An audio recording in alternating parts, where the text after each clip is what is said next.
Indeed. Welcome to Wartime MMA podcast. One of the first recaps we've done in a while. And of course, our guest from the show, the prediction video, Jay, joining us for the recap as well. But yeah, I'm not going to mince words. We just watched somebody get raped. What do you guys think of the sexual assault? First things first, hold up. I'm trying to look for my knee pads for Jerkus here. Where the fuck is it? Yes, not here, but you know, I got Big Bro on that on Sheen. He can get it for like $5 on there. Good deal. Sheen. Yes, brother. Sheen. Yeah, it was a interesting fight to watch for sure. On Khamzat's end, like, I personally didn't think the fight was super enjoyable, but at the same time, one, Khamzat did what he needed to do, and he dominated while doing that, and he also showed that he patched a hole. The whole like threat to his immortality was the cardio, and now that kind of seems like a non-issue, there's not a lot of people I think can beat him. Like, we've talked about it, all of us. Like, there's people we think stand chances, but I don't think anybody's really, picking those guys to beat Chimaev at this point. Yeah. All right, listen, Tony, shout out to you, because if Dricus would have won, you would have been insufferable, because you keep saying he's the GOAT, this, that. All right, cool. Here's the thing about Dricus. He spent most of the fight on his back pockets. The problem with that is... On his knees, too. Don't forget that. He was on his knees. Yeah, but listen, though. You know when you sit down for a long time, how, like, your ass start to hurt? He was on his ass for a long time. I know that motherfucker hurt. Then he was getting knee to his ass, too. So, like, listen, that is a simulation of sexual assault. That was legal sexual assault, what happened to him there. And, like, and the thing is, though, about Khamzat cardio, I do think that answered the question, that fight, but he also didn't have to waste much cardio because there were no scrambles. Like, he was just dictating. He was doing whatever he wanted to do. He could rest in crucifix and just chill right there, Tony. He really didn't expend much cardio on Dricus. It was like there wasn't much resistance, to be real with you. Yeah. More time on the crucifix than Jesus. That was rough. Yeah, no, real shit, man. Like, I already knew, like, once that motherfucker pulled the guillotine, I was like, yep, that's raps. Yep. No need to see that. I know me and Jay predicted a finish, but I even thought, like, if it does get to the later rounds, I still think Khamzat could get him to the ground, because I've even seen Khamzat when he's damn near breathing his last lung and he's still shooting on you. Like, dude's a fucking animal, and now we don't have that issue. That dude's got fucking Marab level cardio now. I do think he is on some gear, though. I do think he is on some shit. If you take a look at this motherfucker's Instagram, he's got some injection marks, but we're not gonna hate on that. Clean, man. Hey, but who knows? Maybe it's like a a vaccine that he had to take, because dude be getting sick early and shit. Maybe that was a little. He clean, man. It was like a little vaccine. Yeah, nothing wrong with that. I was so close to predicting that Darce choke finish too. I forgot which round it was. I think it was the third round. Dricus was doing some stupid shit, getting his head caught in on something, and I saw Khamzat getting ready for the Darce, and then that was the end of the round. If we had a little bit more time, we would have gotten that. We would have gotten that prediction perfectly. But it is what it is. Shout out to Khamzat, bro. Yeah, the one thing I do want to give credit Dricus on is he had good submission defense throughout that whole fight. But I can't really think about that too much because his takedown defense was so fucking bad. So yeah, it goes both ways. He did a good job of fighting the hands and getting out of subs where it looked like Khamzat was going to be on something, but he just kept finding himself in those positions over and over and over and over again. To be honest, after a while, yeah, my bad. Just to chime in on another thing, like, you can clearly tell he was not really focusing on getting out of certain things. He was just trying to survive. It just felt like he was trying to survive at that point. Like, his whole point was surviving. He even said, I don't care if I get taken down. We all know I'm going to get taken down. And I think he thought like how everybody else thought. If he doesn't finish him in the first 2 rounds, Hamzat could get tired. But Hamzat didn't. You gotta make him work too. Like, he didn't make Hamzat work at all either. Hamzat was just chilling. And then here's the problem I have too. I think Dricus' coach is the most delusional nigga in the world. Like, I've been watching his interviews and bro, Dricus is gonna be his last champion he'll ever have. I'm going to be real here. I feel like they underestimated Hamzat wrestling, which is hard. Like, for some reason, like, they was talking about we're gonna beat him at his own game. Like, I want to know who they brought in. Like, I want to know what was the wrestling training like for this fight, because it really seems like they underestimated Hamzat wrestling somehow. I heard from the grapevine he brought in some South Africans that just had the same daggy cut and shit. No, he gotta bring in a real bro. Like, he needs to go from he needs to go to a Caucasus ass mountain. He needs to go to that mountain and fucking wrestle with them. Send them 2-3 year Dagestan. Forget about it, brother. That's what he should have done. But he just got flat out non-consensual Kevin Spacey raped over there. It just was not consensual at all. Yeah, like a big part of like Dricus' whole thing is like his goofiness, right? And people talk about it, and it's like, oh, he just keeps winning.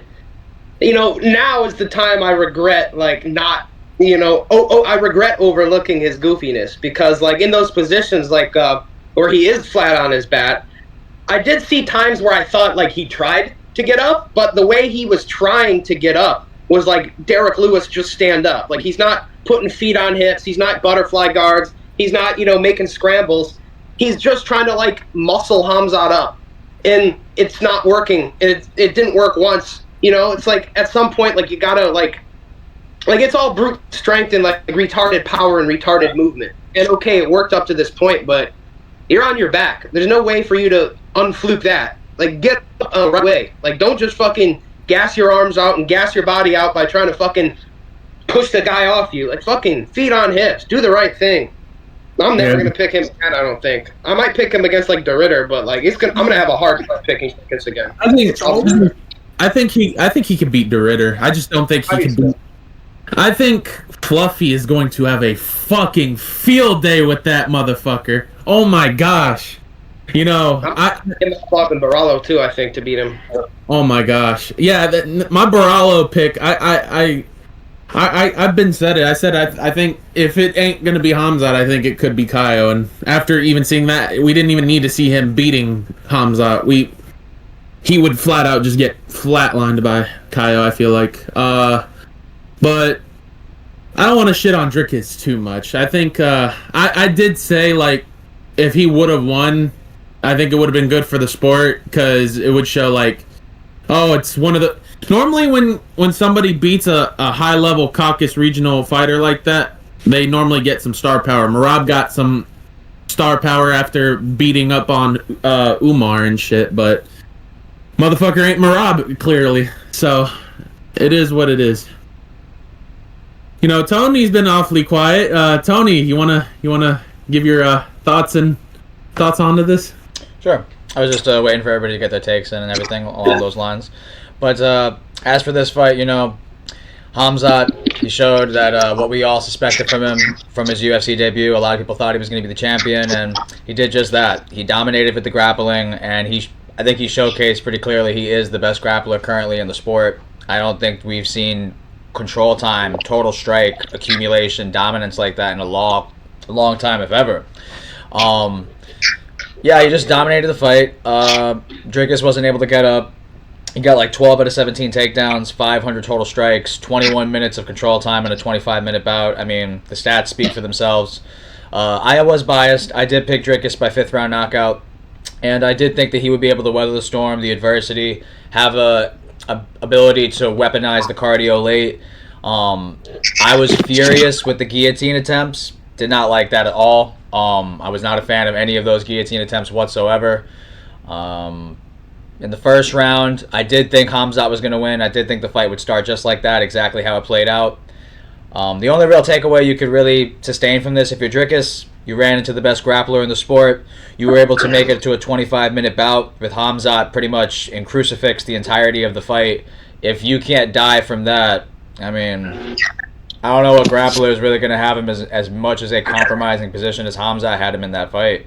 So I leave that fight thinking, you know, Hamzat is the champion, Hamzat is the truth and everything they say he is, but I still lose no stock in Dricus either. I do understand he absolutely got humiliated in terms of the dominance that Hamzat was able to showcase, but I leave that fight thinking, wow, Hamzat is in crucifix 20 minutes of a 25-minute fight, and he can't kill DDP. And not only that, we're going to have situations in that 5th round where, you know, people aren't going to admit it. They really aren't. They're going to be like, man, there was no chance ever. I know people were sweating for a second in the end of that 5th round. They thought some DDP shit was about to happen. That's okay. These 2, these 3, all of the gentlemen in front of me will tell you that they had no inclination of any doubt whatsoever in that 5th round. But I know somebody did. I know somebody in the world felt what I felt. Yeah, no, there's people sweating their ass off. That final minute, 2 minutes, when Dricus wizards Hamzat into mount, I've never seen that. I have never seen that. Yeah, I know. Yeah, I already said that. None of these gentlemen in front of me are going to tell you that. No, Hamzat had that in the bag. I know there were some people thinking. In fact, there's someone that me, Mike, and Alex know, and JJ will get to know him too. Ed in the chat, he said that. Don't lie, y'all thought in that 5th round DDP was going to DDP a little bit at the end of that. Bro, I cannot. Hamzat dominated the fight. I cannot stress. Do you know how hard it is to get Hamzat into mount? Dricus got him into mount after getting crucifix for 20 minutes. I cannot stress how durable of a fighter that is. So I leave that fight thinking Hamzat's the best and best grappler. I'm still picking DDP going forward. Like, I kind of love the way this fight went. I kind of love the way this fight went because now everybody consensus unanimously. Bahayo, Imavov, Fluffy, give me them over DDP. I love that because I will be betting DDP in those said fights. So I can't wait for that. So I like that everybody sees Hamzat steamroll Dricus, and now Dricus is trash, and everybody was right with saying, oh, he was always terrible. He was always trash. So I'm glad that we have that new narrative to spin, because I will be defending DDP as always. I don't think that narrative is new, that he's trash. I don't think that's... Oh, I think it's always been there, but now it's like... Now it's vindicated. Dricus is an overachiever. Like, no, he's a... I don't think it was... No, there were people calling him trash, even as a champion. People were saying this guy sucks. I'm one of them people. Yeah, so you guys look right here because he ran into the best grappler in the sport. Fair. But he's effective. What he does, it's very effective. Yeah. I can't take that away. Yeah, I don't know if there's a tougher guy, low key, and like this also does put into perspective how good Kamaru Usman was able to, on short notice, give Hamzat a challenge. Moving up to 185, it puts that performance more into perspective as well. So that shows how good Usman is as well. There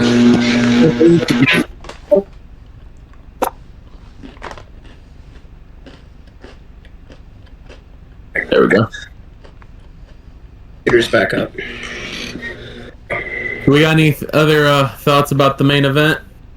Maybe like who do y'all see? I mean, I think we all unanimously agree that nobody's probably going to beat this motherfucker anytime soon. But if there was like a thought process in your mind, who would y'all say like this guy could possibly beat him? If anybody can't.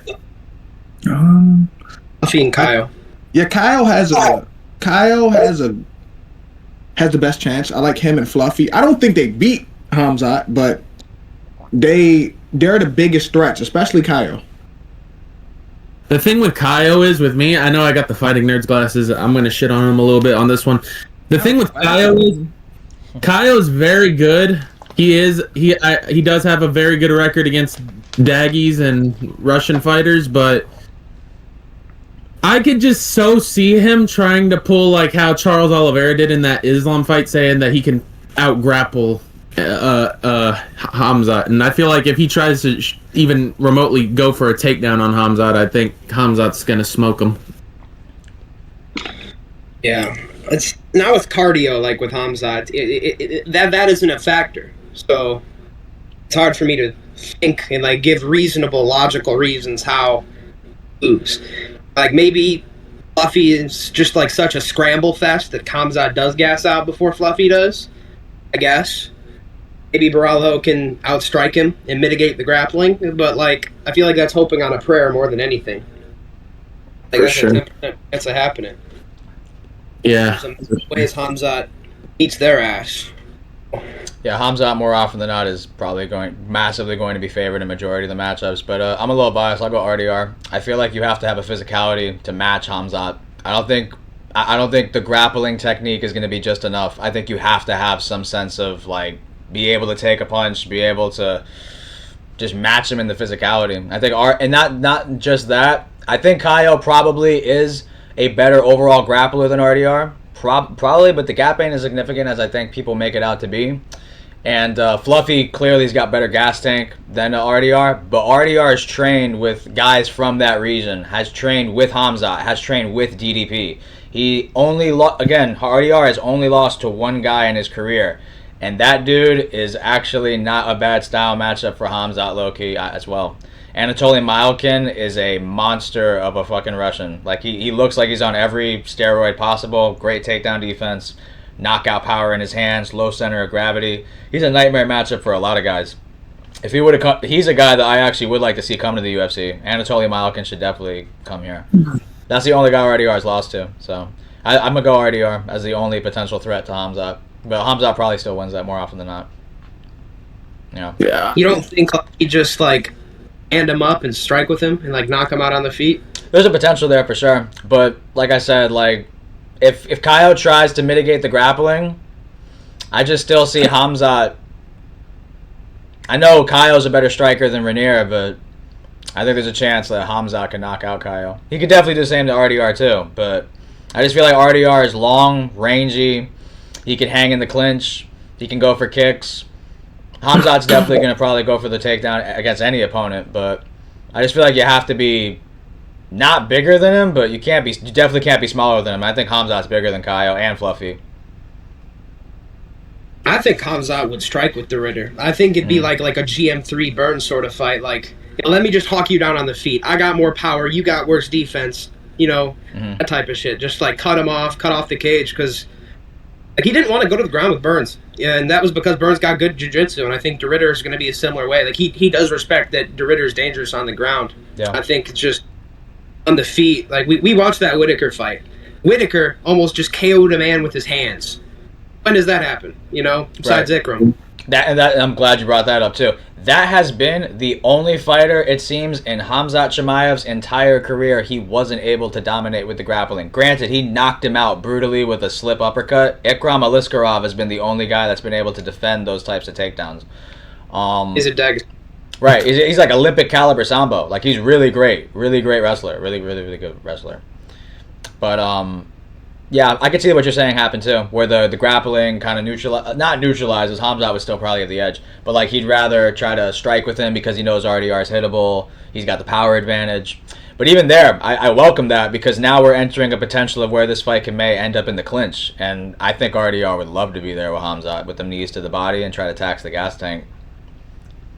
I definitely think that's something he could try to do. I think it's Yeah. a good idea, but if you're gonna offensively grapple Hamzat, I don't like it. Whether it's in the clinch or you're pulling submissions, like I'm more okay with like a defensive grappling, like guard against Chimaev. Throw up some arm bars, like triangles, like get him afraid to be in the guard, and then maybe you'll discourage the grappling altogether. But like going to the clinch with Hamzat, not a good idea. Like I'm sure he will land knees. I'm sure they will not feel good. That will get him down off of that. You know what I mean? Mm-hmm. Like those knees that he was hitting Whitaker with, Hamzat's timing the single leg of all single legs on that. So it's tough for me to pick anybody that I see.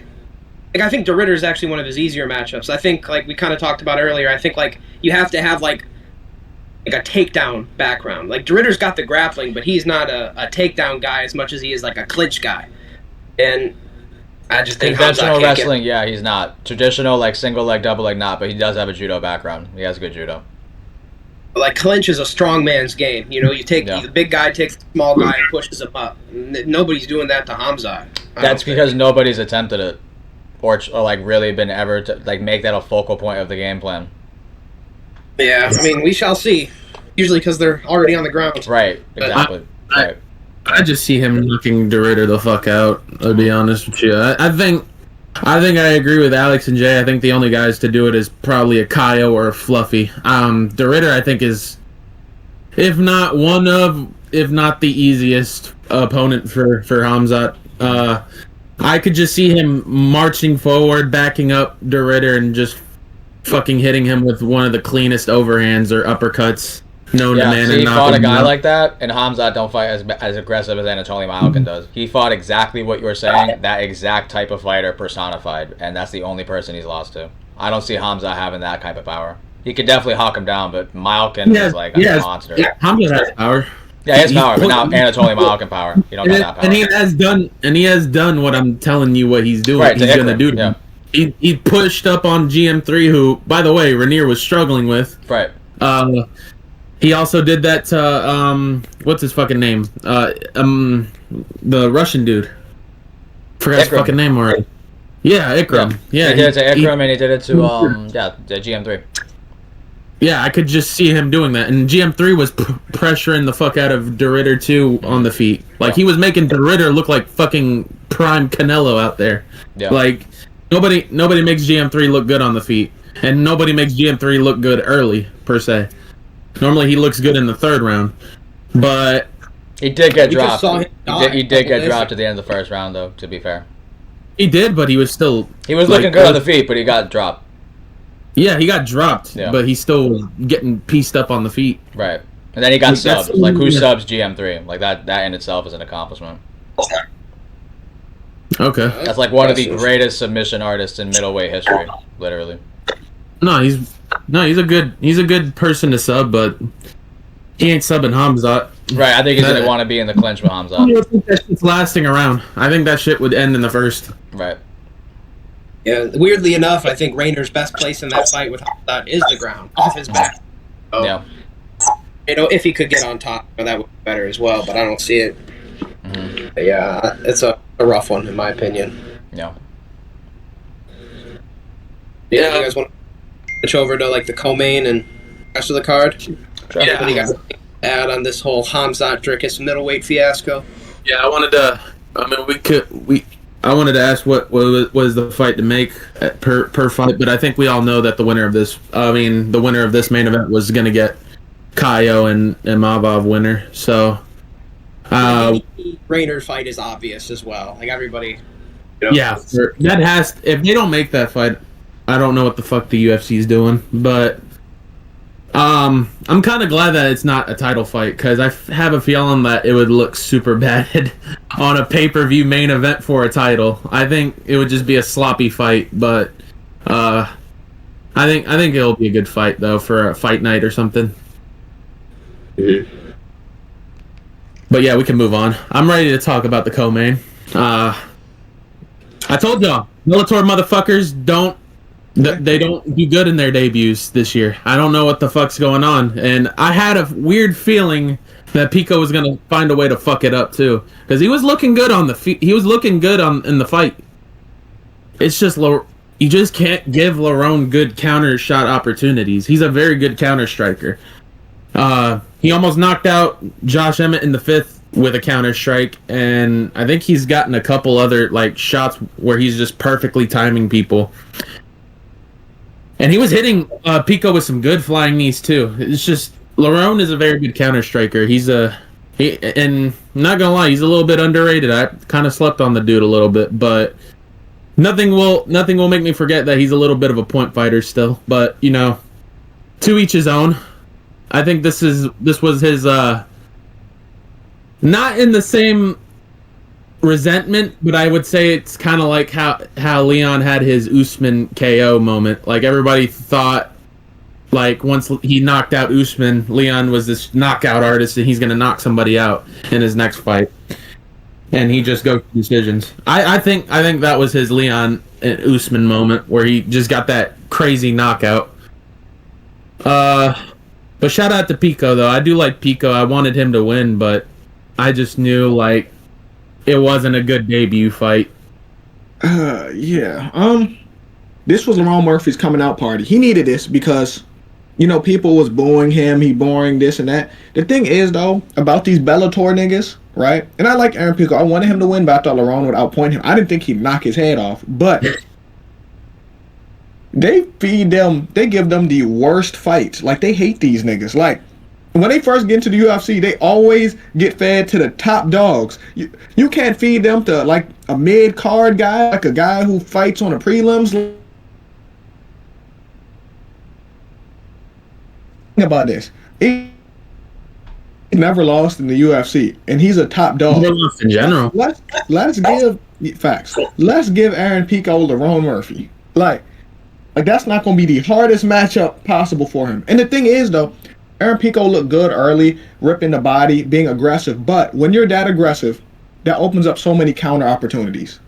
So like, he's way too ultra aggressive and not responsible enough defensively, because I know he's trying to close distance. Hey, Lerone killed him. I felt bad. Like, I'm going to be real. I felt horrible watching. I said, damn. I felt bad for him, too, because, like I said, Pico was looking good. And I mainly just felt bad for Pico because the UFC was marketing the fuck out of him. They all were making this sound like, oh, this could be the guy to beat Volk. This guy's a problem. This guy does this. This guy does that. And they were putting him on every single, like, you know how they like to do those Q&As before the weigh-ins? That motherfucker was every Q&A before the weigh-ins. You tell me they can't get anybody else? They couldn't do anybody else for a Q&A? They had to bring Aaron Pico out. Either that motherfucker was bored or they were just promoting the fuck out of Aaron Pico. They don't want to market him for real. They don't want to look, because if they really wanted to market somebody from Bellator, they would not feed them to the wolves like they always do. Like, damn, can we get a tune up, like a better welcome to the UFC? Like all these Bellator niggas get fed to the wolves, and obviously there's a big skill gap. Like if Lerone Murphy was in Bellator, tell me that they couldn't give him Billy Quarantillo.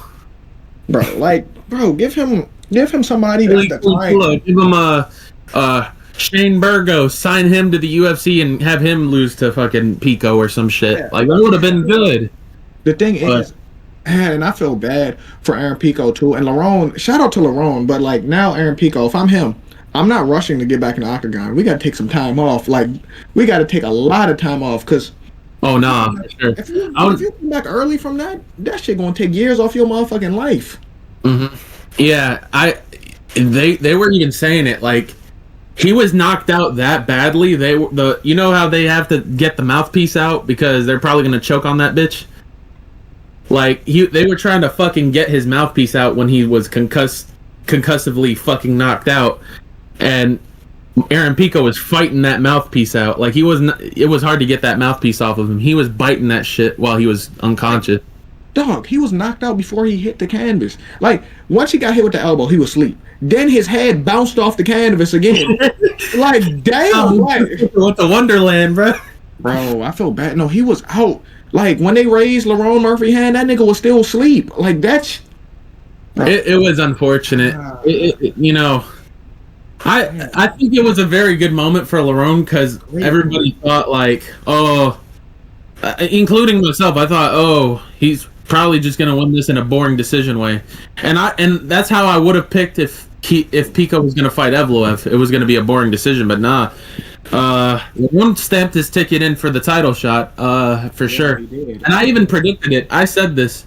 Everybody thought, oh, since Evloev's out, we could do the Volk fight.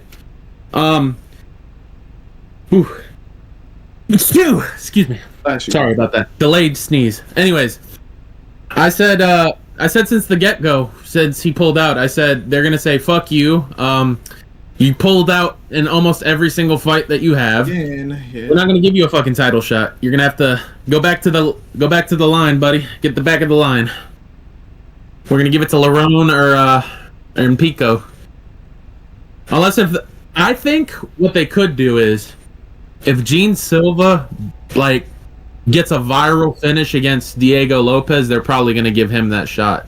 But you cannot give Lerone Murphy... You cannot skip Lerone Murphy right now. You cannot do that. After that big-ass KO like that, you cannot do that. And he took that shit on 2 weeks... a week or two. Was it 2 weeks? 1 week? Yeah, something like that. Like 2 weeks notice. It was very short notice. Like, I was surprised. I was afraid, like, it was just going to be a boring, competitive Lerone Murphy fight. But nah, Lerone looked good for a short camp. Yeah, it's crazy that originally he was booked to fight Evloev, because Like, Lerone was already a big step, but Evloev, like, that's nothing but a contender fight. Weirdly enough, maybe my eyes deceive me. I saw out of Aaron Pico, I actually liked in a fight against Evloev. Like, Evloev ain't doing what Lerone did to him. And I think, like, those body shots might fold him quicker than they did Lerone. That's not really worth talking about too much. I don't think that fight's going to happen ever. And if it does, it's not going to be for, like, 4 years.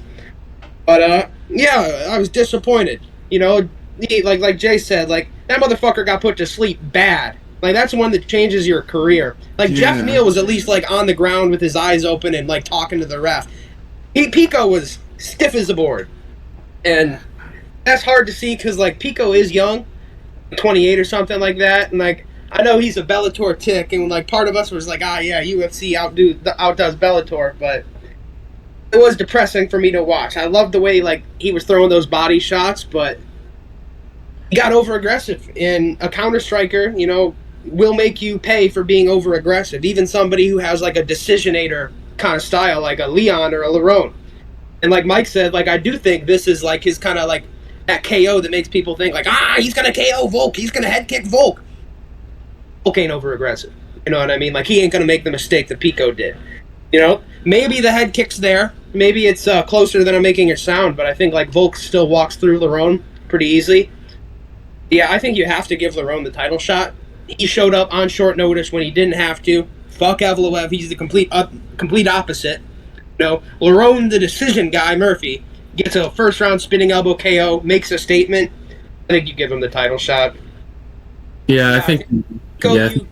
back to the queue. You do the same thing you're doing with Pitbull and Papachi right now. Put him back pretty much outside the UFC. Say, okay, you want to be in the UFC? Beat a guy from KSW. Beat a guy from Octagon. Then we'll talk. You know, so I think wait for somebody who's solid outside of the UFC to get signed with some hype.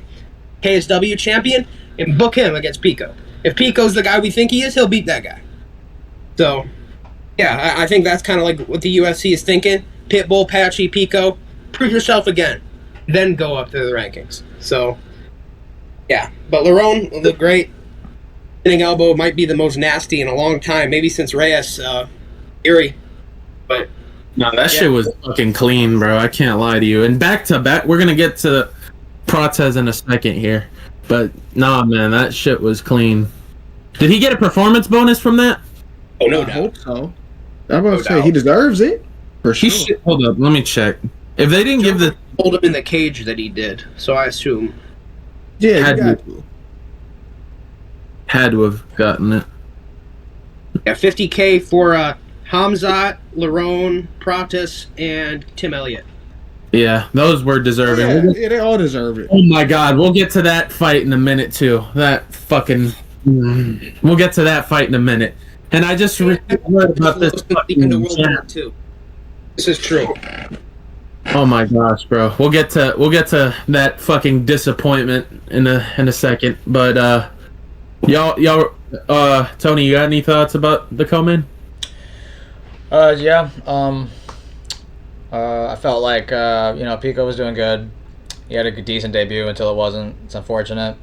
This guy was like a decades ago. He was regarded as like low key like the LeBron James, the Bryce Harper of MMA. He had so many accolades in his favor. He had Golden Gloves. He trained at the Renzo Gracie gym with AJ McKee and Brian Ortega. He competed at the USA Wrestling trials and shit. Like, he was just a super hyped up prospect. And he grew up in Bellator. I know Bellator is not the league the UFC is, but still, a lot of guys start their career in relatively lower level regional scene promotions. For him to start his career in a respected promotion, regarded in the top 3, top 5 in the world, that does show me that there was a pressure on Aaron Pico. And he was looking good against Lerone Murphy. He was mixing in the wrestling attempts. He was doing good boxing, especially the body work. It was really good. It looked like he actually had low-key hurt Lerone to the body at one point. And then he got caught with a spinning elbow.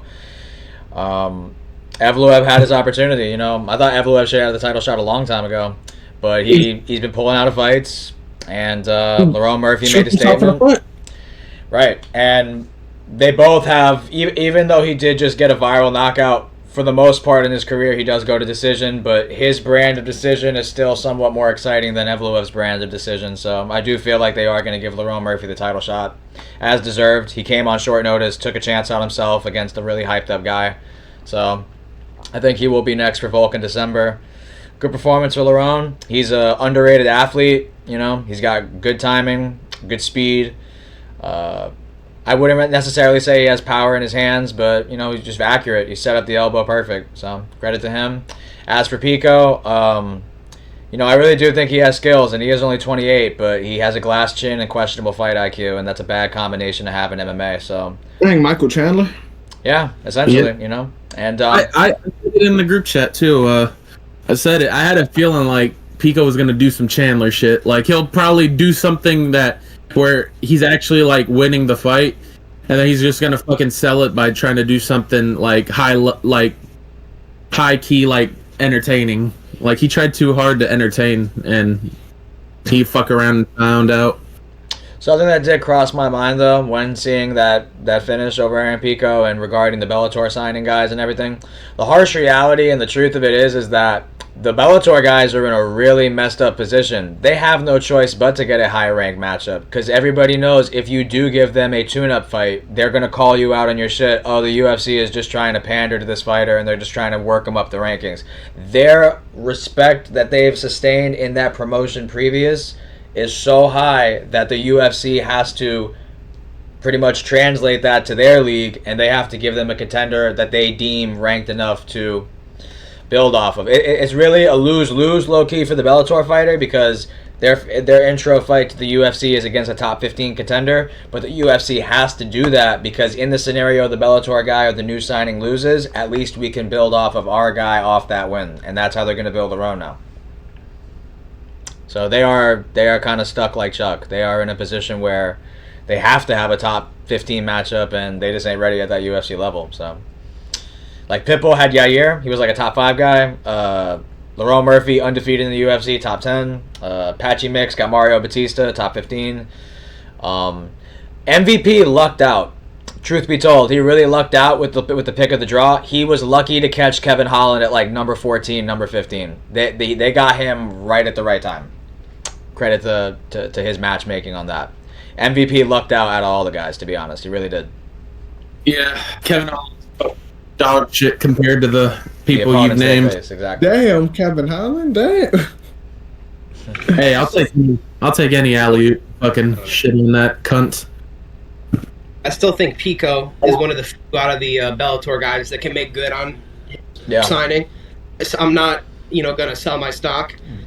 Not a good look, but I'm honestly going to chalk it up to being over-aggressive against somebody who's a great counter-striker and just coming in with like that, I want to say ego too, because it's kind of like a mini Bo Nickel situation. Like, I got better hands than Ilya. I'm going to out-wrestle Volk and all this shit. And now, Lerone Murphy, first round KO victim.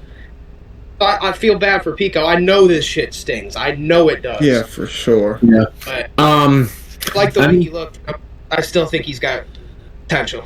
Yeah, he don't fight 13-5. He don't look like a 13-5 fighter when he fight.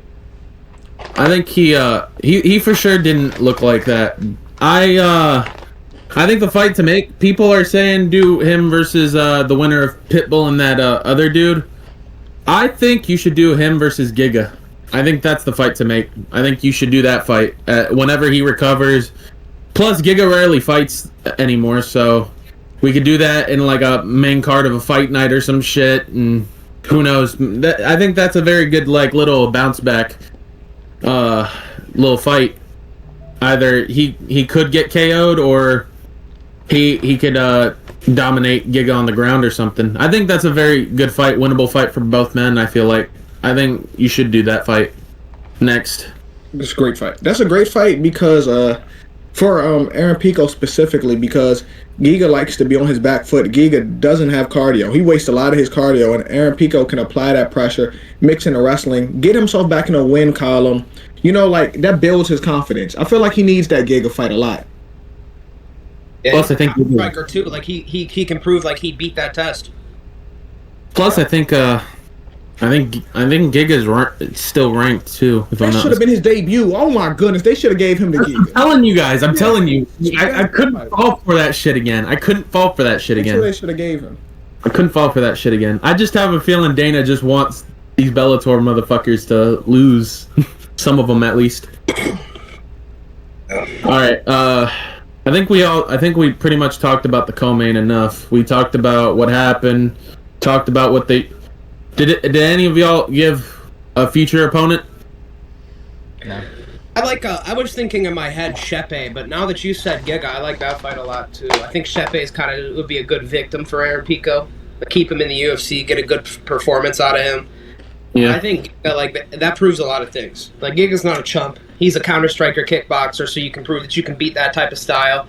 And cardio, wrestling, it all helps Pico win that fight because it's holes the Giga has. I say Dan Ige. Yeah, I mean, if Pitbull can beat him, so can Pico. Plus, that'll Like tell me Pico. if he could take a hit from Ige, then I know his chin ain't that bad, but I think his chin's bad. Oh, if it wasn't bad, it's bad after last night. Yeah.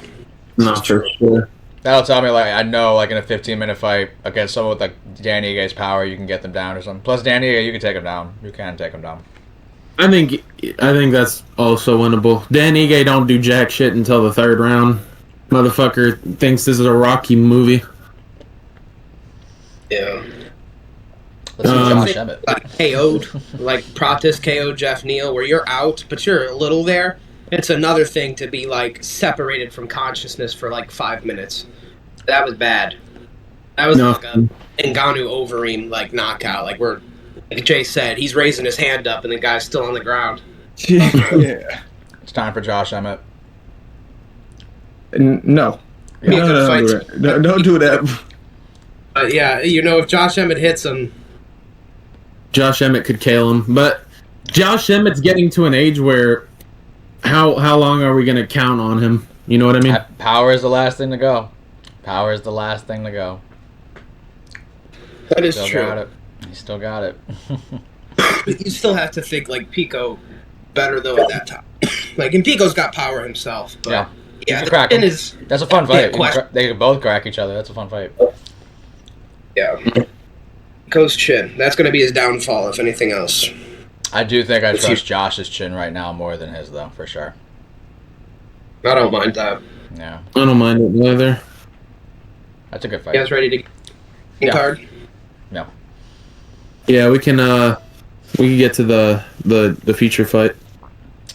One of my Munyon bets, man. How about Prates? Prates delivered.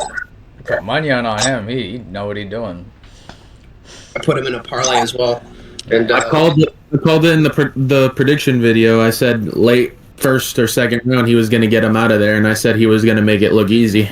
I just feel like Jeff Neal just tries too hard to make it a nitty gritty fight when he wants to like swing. When he actually wants to swing, he tries to make it a nitty gritty fight. When he tries to be calm and too passive, he would crack. But in this fight, he threw more. He threw a lot more than I thought he was going to do. I thought it was just going to be Prates.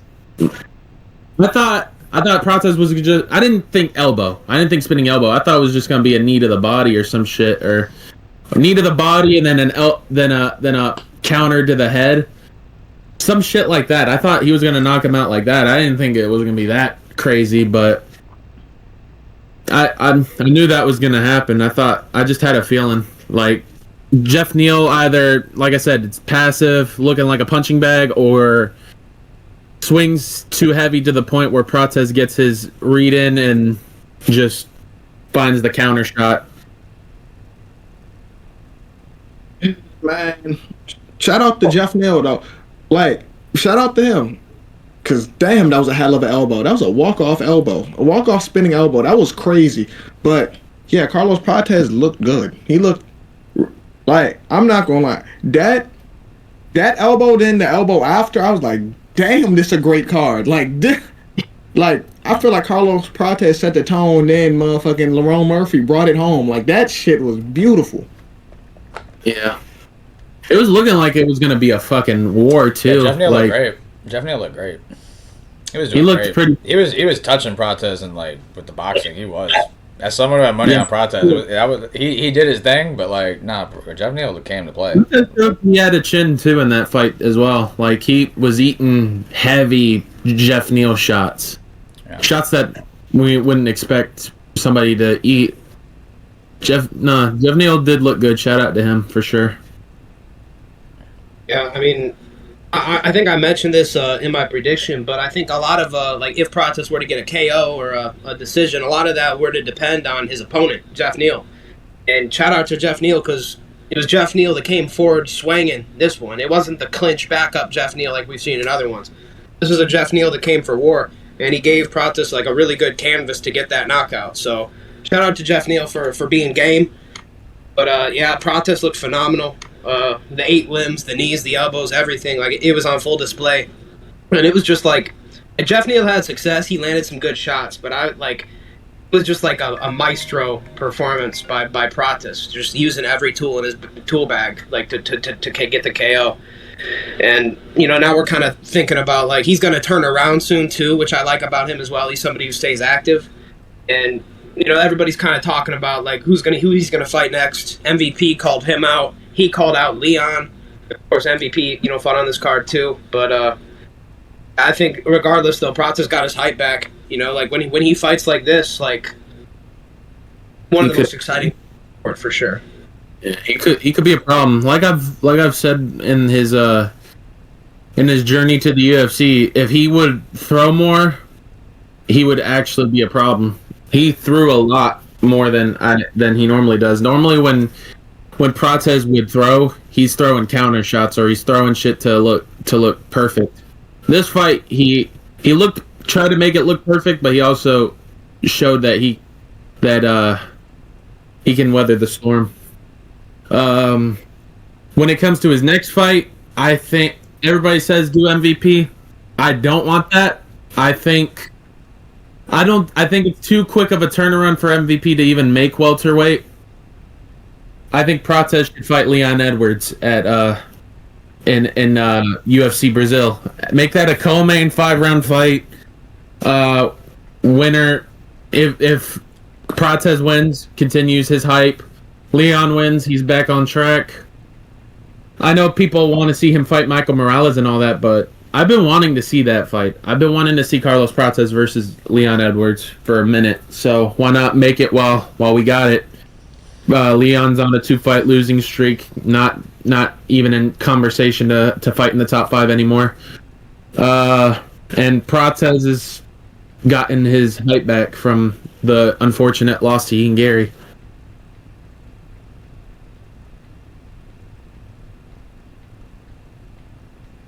Yeah, matchmaking Prates is interesting because they kind of gave us 2 options right away. Me personally, I like the MVP fight more because I have plans for Leon. I think you could do Leon Ian Gary. I think that's kind of been built up for a while, and I think it's also a time for Leon to pay it back, like fight a Michael Morales or somebody like that. I think MVP Prates is it's very similar to the way fans think about Wonderboy versus MVP, but I don't think it's going to have as much of a chance of being boring. I think MVP and Wonderboy, they both got that like karate style where they're a point fight and bounce back and forth. Prates is Muay Thai though, like he wants to walk forwards. And I think like, usually that's guy that MVP picks apart, but Prates has the defense, he has the 8 limbs, he's a very good kickboxer, he can clinch, he can grapple as well. He was taking down Neil Magny and defending a lot of takedowns before, Ian Gary took him down. I think that's a really good fight, and I think like that's a fight where it's honestly kind of 50-50 on the feet, and I don't think you're going to find that for MVP a lot. I think another great fight for MVP, a little side note, would be Adesanya, but I don't think they're going to fight each other because of their whole like Syrian brother shit. So I think it'll be MVP back down to welterweight because he said like he wants to, like he has unfinished business there. And I don't see MVP as somebody who really wants the title either. I think he kind of like gave that up after he realized Gary's raping me on the ground. Like, I'm a striker. I'm 38, man. Like, yeah. I think he's like kind of like he wants to be like this nomadic fighter, moving up to 185, moving back to 170, like looking for fun fights. And I kind of like that. I think we need more people like that. You know, I know we're here for the belt, but I like fun fights, and I feel like we don't get enough of them. So I'll say MVP Pratis, but I like the Leon fight as well. Yeah, I share those sentiments very similarly. Carlos Prates called out Leon Edwards. I don't mind the call out, but to be frank, I understand Leon Edwards is on a 2-fight losing streak, and ranking wise, it kind of makes some sense. But I want to use Leon Edwards I want him to pay it forward. I'm biased. Obviously, you know where I'm going with this. I would like a Michael Morales Leon Edwards fight, just because I think. No offense to Prates, I think Michael Morales is more of a championship caliber fighter potentially. I think Carlos Prates has a stake to make that he could be the best striker at 170. Biased, because I completely understand he got shut out those first 3 rounds against Ian Gary, and Ian Gary's a very good striker, but in my opinion, I thought Ian Gary won that fight. A lot of the grappling, and he did really good in the first 3 rounds, but if that fight, 5 rounds, non-stop is striking, I think Prates has a claim that he could have knocked him out late, but that's besides the point. I think MVP and Prates is the fight to make. I want to say they used to spar and practice together, something along those lines. I seen them clubbing together yesterday. I seen them having a good time. Yeah. I think whoever wins that fight, you kind of have to say pure striking is the best guy at 170. MVP style, his athleticism, his speed, his range, his accuracy. Carlos Prates' danger, his versatility with his striking, whether it's knees, elbows, kicks, boxing, you name it.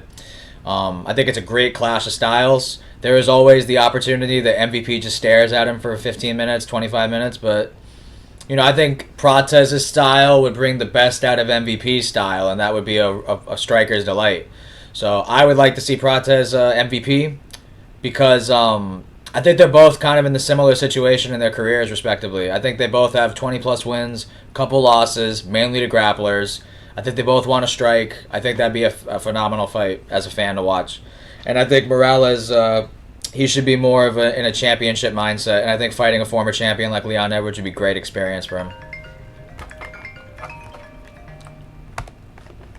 I like that, especially now because Leon's a gatekeeper now, and Leon should only be fed to people that we think could be future champs at this point in his career, because he's a good name on a resume. You could say he beat the former UFC welterweight champion. So yeah, those are the only type of fights I want to see Leon into.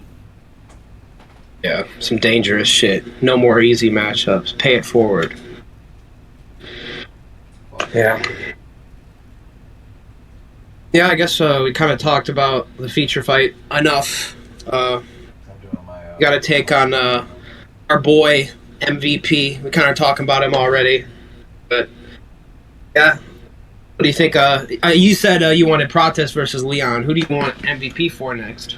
Damn, that's a good. That's tough. Yeah. Honestly, wait, you talking to me or you talking to Jay? No, you go, Mike. Yeah, so Jay's got time to think. Yeah, you agreed with me. You said you wanted Leon and Prates, or no? Jay did. No, I said MVP. No. Funny that you say this. I can go 2 ways. I can go one, Robert Whittaker. I think MVP's 170 run is over. I don't think he's gonna make the weight again. And if he bounces back, I think there is a 90% chance that he's going to get knocked out by Prates in Brazil, because it's a early turnaround, early turn of events. MVP's going to have to cut all that weight, and he hasn't fought in 170 in a year almost. Why pull a Max Holloway and ruin the bulk that you already have for 185 if you're going to have to cut all that weight to possibly hurt your career? MVP looked good. I want to see him fight Robert Whittaker, but if we can't get that fight, the main fight I really want, they could stop sucking each other off in the fucking build-ups and all that, and my best friend, this and that. Do MVP versus fucking Israel Adesanya. I want to see that fucking fight. I want to see that fight. Ever happening. We're not Ever happening. happening. You want to see the fucking fight happen. You want to see not happening. Never ever happening. Ever. Yeah, that's not happening. Never I happened. think it should. I think it should happen. If we're gonna we have MVP while we have him. We have Izzy while we have him. That's not a good fight. Why- You're way more likely to get MVP Strickland than that. Way more likely. Yeah, facts. You are. Way more likely. I actually don't That would mind be that fight. Now I kind of want to see that fight. I kind of want to see that. I don't Cool. think they're gonna do that. I think they're gonna do Hernandez versus I do that. Strickland. They can do that. I think I know. That's why I said I don't think that they're gonna do Izzy versus. I don't think Izzy. I know they're not gonna do that fight, but I'm just saying in a hypothetical standpoint. Yeah. Make the money right instead of having to fucking ruin yourself by cutting all that fucking weight in 2 months' time. Why not just do that fight in like November or some Well, shit? To be blunt, I But- think he want to come back to 170 because he's looking at 185 and he's looking at that top 10 and he's starting to see, oh shit, it used to be He's gonna strikers, get now it's fucking raped. grapplers. No, he's for sure gonna get fucking raped by somebody. And now he's looking at JDM at 170 like, oh shit, he did it. He's a striker. Maybe I can do it. Yeah, but I don't. That's what I think he's thinking. I don't know. I don't think he should ruin himself. And he's 38. Cutting weight at 38, not a good look. But I do think I know I'm gonna probably sound delusional and probably sound like a casual about that. That's not my main matchup. I would say do him versus Whitaker or some shit, or do him if he is gonna come to 170. I know they're not they're definitely not gonna do that Wonder Boy fight. So I guess you could do. I mean, I know they're probably going to do Prates versus MVP. I just don't really want to see it like that, but it is what it is. That's a perfect fight to make. Because if it's Wonder Boy MVP, there's a very good chance they are staring at each other for multiple minutes. That fight with Prates and MVP, something's going to have to happen. Either Prates getting countered or Prates going for the kill. It's like one of the two is happening. I want to see. No, I'm not saying that fight's going to be boring. No, I'm I'm just not saying like, that. I'm just saying. I'm just saying I don't. Why are we going to waste two like very big names? Why are we gonna ruin that in 2 months' time? And MVP could get knocked out, or Prates could lose his hype after losing to a 38-year-old MVP. I just don't want to see it like that. But you know, I do think it would be a good fight. I do think it would be a good fight for the fans. I do think it would also be good in a Brazil card, 5 rounds co-main event for sure. I do think they could do a Strickland fight, but I just don't think they're gonna do Strickland. I think if Strickland comes back, he's fighting Fluffy. They have In to a fight kill off night. one of the strikers because that's just like welterweight and middleweight is now becoming very grappler heavy. That's how it's going. At It the top is, level. but I don't know. I think it's when somebody MVP's age that's going up to fighting mainly 185 fights. It's very rare that they're gonna put him at 170 again. That means that he's probably. I mean, he's probably saying, yeah, he can make the weight and all that, but I don't know. I think they could do that, but I want to see the Izzy fight. I think that they could. I think they could do it at some point. Maybe before their career's done. But I want to see that fight. That if you're asking me which fight I want to see that fight at 185 at November in England or in fucking Australia or some shit. Who knows? I just want to see that. That fight's Huh? never happening, though. Never happened. That's a fight that's never Yeah, happening. he'd probably rape Izzy anyways. But that's No, a hell no. he would fuck up Izzy, bro. Imavov, the decisionator, KO'd him, bro. Yeah, Izzy's old, and Izzy's old, but yeah, no. I ain't gonna lie, if Cannonier getting him down like that, I ain't gonna lie, Whitaker could probably fuck around and wrestle for Yeah, he MVP. Yeah, he would. I think yeah, he would. can. I think he can. I'm not gonna lie. Cannonier in that third round was like on top of him nonstop. Like if he's just like Yeah, what Cannonier is actually going through rocked- Cannonier's mind? What? Why are you on top of? I have money on MVP. I had like a lot of money on MVP. I'm just like thinking from his perspective. You know you're probably down 2 rounds. What the fuck are you on top of him? Like not just going crazy with elbows right now. Like that's what made me scratch my head. I was like, what the hell is he doing? Yeah, that wasn't a good look. He dominated that third round. Luke. For Cannonier, I don't know who you do him next. Do him versus Brendan Allen. He don't want to fight Paulo. Brandon Allen don't want to fight Paulo Costa. I want to Why do not that. just Let's do Cannonier Costa. That was booked. He had to pull out of that. I want Costa to knock out Cannonier. Let's do that. Ooh, that's actually not a bad fight either. I didn't even think about that. They were supposed to fight each other like years ago.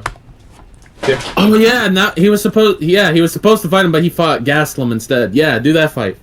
Do that fight for sure. 100%. Do that fight.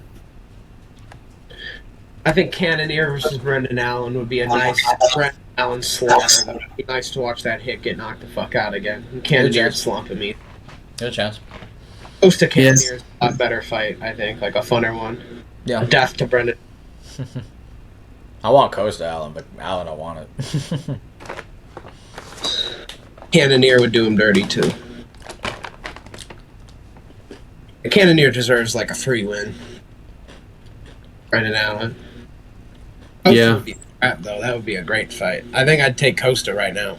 I think I'd pick Costa. I think he'd KO him. Yeah, I think KO him. I don't see Cannonier taking him down at all.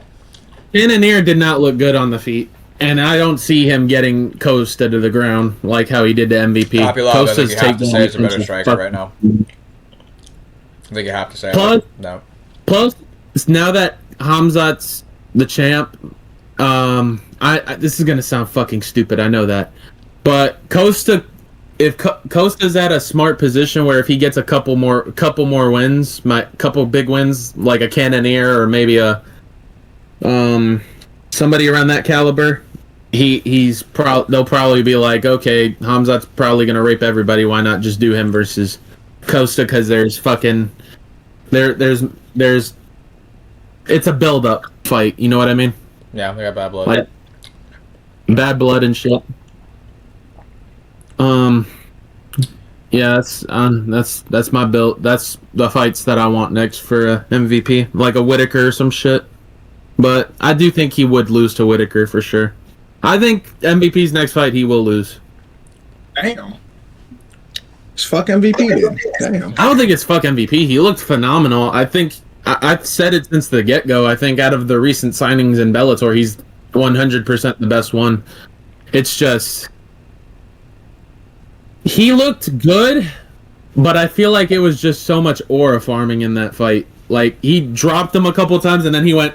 That's what he does, That's though. what he That's does. who MVP I'm not gonna does. lie. That is what MVP. If you watch That MVP is fight, who he is. 1-2 He taunt, does that. nothing's going Oh on. my god! 1-2 taunt, nothing's going on. I know that's what he does. I'm just saying, like, he there was just some moments where Jared could have won, but Jared's just too old and too stupid to realize like his moment to victory. But it is what it is. I was impressed, but I expected better. Like Imavov, who rarely gets knockouts, was finding a moment to knock out Cannonier, even though it was an early stoppage. But I still think he would have finished Jared, regardless. Well, let's move on to another former organizational fighter who, in a bounce back spot, Kai Asakura, man, fighting Tim Elliott off 600 days of rest and 39 years old. Okay. I've been hearing this a lot, the outcome of this fight, and I'm not gonna lie, I kind of agree with it. It does make sense. So, like, Tim Elliott was the Ultimate Fighter winner and fought Demetrius Johnson in 2016. He is 39 years old. He was coming off a 600-day layoff against one of Pantoja's evolved flyweight fighters, his evolved contenders. Yeah, because flyweight, like, Pantoja is so much better than DJ. Like, he beat him, like, in a second round sub. Like, it just shows how good DJ is, man. It subsequently, in a weird way, shows how good DJ is in a weird way. Yeah, DJ's great. Like, listen to me. So, hey, Tim Elliott, listen, the confidence in his eyes when he was going against Kai Asakura, he knew this nigga was not supposed to be in there. Kai Asakura damn near shouldn't be in the UFC right now. Like, Tim Elliott knew this was a mismatch of crazy proportion. Like, you know who he looked like against Kai Asakura? He looked like Wing C off Street Beef. That's what he looked like. He looked like Wing C. That's what the fuck he looked like. Like, that's what he was doing. I was like, oh my God. I was watching. I'm like, there's no way Kai gonna win. He's styling on him. He's not even scared of shit Kai. He's not scared of nothing Kai can do. Like, in his head, there is nothing Kai can do with him. And he wasn't wrong. That was That was easy. That That was fight was fucking pathetic. man. Listen, like How the fuck were you looking so fucking good in the first round, and then you fuck it up by this motherfucker just saying, you know what? I had my moment in the. I had enough on the feet. I'm gonna take this motherfucker down. One takedown, it's over. bro, This even in the motherfucker first is full retarded. even- You know what? You know what? If I'm Dana, I'd find that fucking packaging that they got that motherfucker from. Put that nigga back in there, ship his ass right out, and fucking put him to fucking Ryzen. Fuck Kaya Sakura. Damn. Honestly. Nah, bro. Nah, this was your fucking bounce back. Your first fucking fight was a title fight that you did not fucking deserve. Your chance was to bounce back, maybe possibly get another title fight in the making. And then you get fucked. Unconsensually fucked. You're trash. Go back to fucking Ryzen, bro. And I even heard that he requested a trade back there. Go back Even there. got requested trade back then, man. He requested to go back there. Go over there. Go have fun fucking up other chinks over there, bro. You're trash. Damn. Yeah. Fuck Kaya Sakura. Yeah. Here's the thing. Even when Kai had some success on the feet, Tim Elliott, even when the bell rung, his confidence level, he could not lose that fight. He knew this was a mismatch, Alex. He knew. Yeah. Yeah. Rough. Japan hasn't been this low since the nukes fell. Fucking Kaya Sakura fucking single-handedly ruining Japanese MMA. God damn. Like, thank God Tyra won a couple weeks ago. But, like, you know, Tyra came in here as, like, a little kid. Like, he's a UFC guy. Throughout. I'm sure he's fought elsewhere, but Tyra's from the UFC. This guy, Kaya Sakura, comes in with his millions of followers on his YouTube channel and his Japanese superstardom, and he can't beat Tim fucking Elliott. And, you know, I thought about Tim Elliott. You guys remember when I was talking about him, like, he can really get this submission, guys. And he did, you know? He fucking did. Fucking Kaya Sakura, like, body shots look good, footwork look good, but, like, this was a fight where I expected him to go fucking crazy. And he, like, wanted to fight measured. It's like, you didn't fight Pantoja like this, and now you want to fight Tim Elliott, like, super measured. And, like, okay, maybe that's trying to win, whatever, and you think this will help. But, like, I was on the phone with my little brother who was watching it as well. He watched it, and he's like, how the fuck does a professional fighter have holes in their game at this high of a level? He's like, when my football team fucks up on the same thing we fuck up on, we have to do that same thing for 4 weeks in a row until we improve. Man, it's I don't MMA. understand. And that's normally like Football. you'd think that, right? Yeah, you'd think that, right? Oh yeah, and back to that thing. That Paramount deal, fuck them. Don't pay them. Don't give them extra payment. If I were them, I would say drop that motherfucker down. Kaya Sakura should not get an extra. If they even keep this motherfucker should not even keep his job. He should go back to fucking Ryzen. I'm not giving him another fight. Go back to fucking Ryzen. If you want to earn your shot back, go back. Maybe if you do good, we might either give you a short notice opponent or we'll give you a fucking contender series spot. You do not deserve another shot. I think that was a fuck up opportunity. Your best moment was supposed to look good against Tim Elliott, who you said 600-day layoff, Tony? Yeah. 600-day layoff. This dude rarely fights, and I think he was still mourning the fucking divorce of his wife. Like, bro, how the fuck do you fumble that? And you fought for a title. Happy. You fought for a title. I know Swaggy was cheering on for Tim Elliott. I know he was happy when he saw that. For sure. No, he was for sure happy. Yeah. And listen, Roger I'm even happy picked that. for I'll Tim give Roger Elliott. credit. He still was Tim I don't Elliott. want to sound like a Tim Elliott hater, but this is supposed to be a perfect bounce back for a dude that debuted. His debut was a title shot, and you fucked that up royally. You fucked up your debut. Okay, it's Pantoja. He's a killer. Here's Tim Elliott, who's coming off a year layoff. Fuck that up. How many more opportunities are we going to give this man? Starting to think Tim Elliott does good against like tall opponents. Takeru Lembekov, Kaya Sakura. Like I'm starting to think he has like I don't know, like short king syndrome or something. He had a decent fight against Makayev too. I think he was up on the scorecards, if I'm not mistaken, before he got choked out. And in hindsight, I know hindsight's 2020, so obviously we wish we could have our pick back. But I forgot Tim Elliott hasn't been knocked out in like 30 plus pro fights, so he is fairly durable. I had there was a thought process that Tim Elliott could pull it off just because Kai showed a low IQ. I knew the grappling gap was immense, but I just figured like Asakura is gonna. I thought he was gonna fight the way he used to in Ryzen. I thought he was gonna go balls to the wall and try to kill him. I thought it was going to be an improvement. I thought, he was going to be like, okay, I just got raped by Pantoja on the ground. Time to fix this shit up and show people that I can hang with grapplers. What was it, a mounted guillotine? Was it a mounted guillotine, I think it was? It was a fucking guillotine that he got subbed with. No, in the highest level in MMA, it's very rare that somebody gets a guillotine submission. That shit don't work in high level MMA. This motherfucker just showed he just is a low-level Ryzen fighter. So just ship his ass back to fucking Ryzen. I'm gonna keep saying that, talking about him. Ship him to fucking Ryzen. Don't bring him another opportunity. I ain't gonna lie, though. I don't mind his chances against Steve Erceg. I don't. He don't have a bad chance against Erceg, but I don't mind his chances. That was his opportunity to... I'm sorry, I think that's the perfect fight to make. I think that's a perfect fight to make. No, fuck him. I think that's the perfect fight to make. He had his build-ups. He had a title fight and he had a bounce back. He fucked up on both of them. Shipped that motherfucker out of there. Give his ass out of here.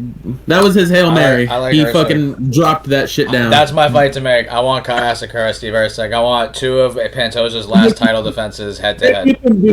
If they keep him do that fight, don't. But other than that, I would not sign him. I would ship his ass back. I would only have him fight strikers for the most part going forward. If you're gonna use him, if you're gonna use Asakura, have him fight a striker.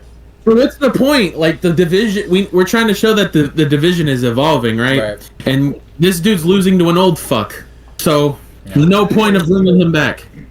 Ship his ass back. I'm gonna keep saying that. Ship that motherfucker back. Put him back in that Pringles can that they got him in and fucking throw him out. Damn! Shout out to him, man. Tim Elliott. Fuck him. I'm happy for Tim though. Like Tim Elliott. Shout out to Tim Elliott though. That was a good performance. That was a good performance, and I'm not gonna lie. He was looking good in that second round. I was seeing some moments where he was landing, and then he was also getting. And when he got that takedown was so fucking easy. He didn't even struggle for it. He didn't even need to fight for it. It was just one takedown and that motherfucker got in. It just felt like an easy, like that shit was way too easy. And to think like that's how Kai lost is because he got taken down easily by Pantoja. But Pantoja's like that. But nah, other than that, shout out to fucking Tim. But the fight to make for Tim, honestly, I'm gonna steal Tony's shit. Fuck Kai Asakura giving him Steve Erceg for a bounce back. Do Tim Elliott versus Steve Erceg. That's a good fight. I think that's a good fight for Tim Elliott. I would pick Tim Elliott to win that fight. Yeah, like I was saying earlier, people like in the UFC, they just don't learn. Like you watch any other sport, they don't make the same mistakes over and over and over and over. Not at the like the UFC does.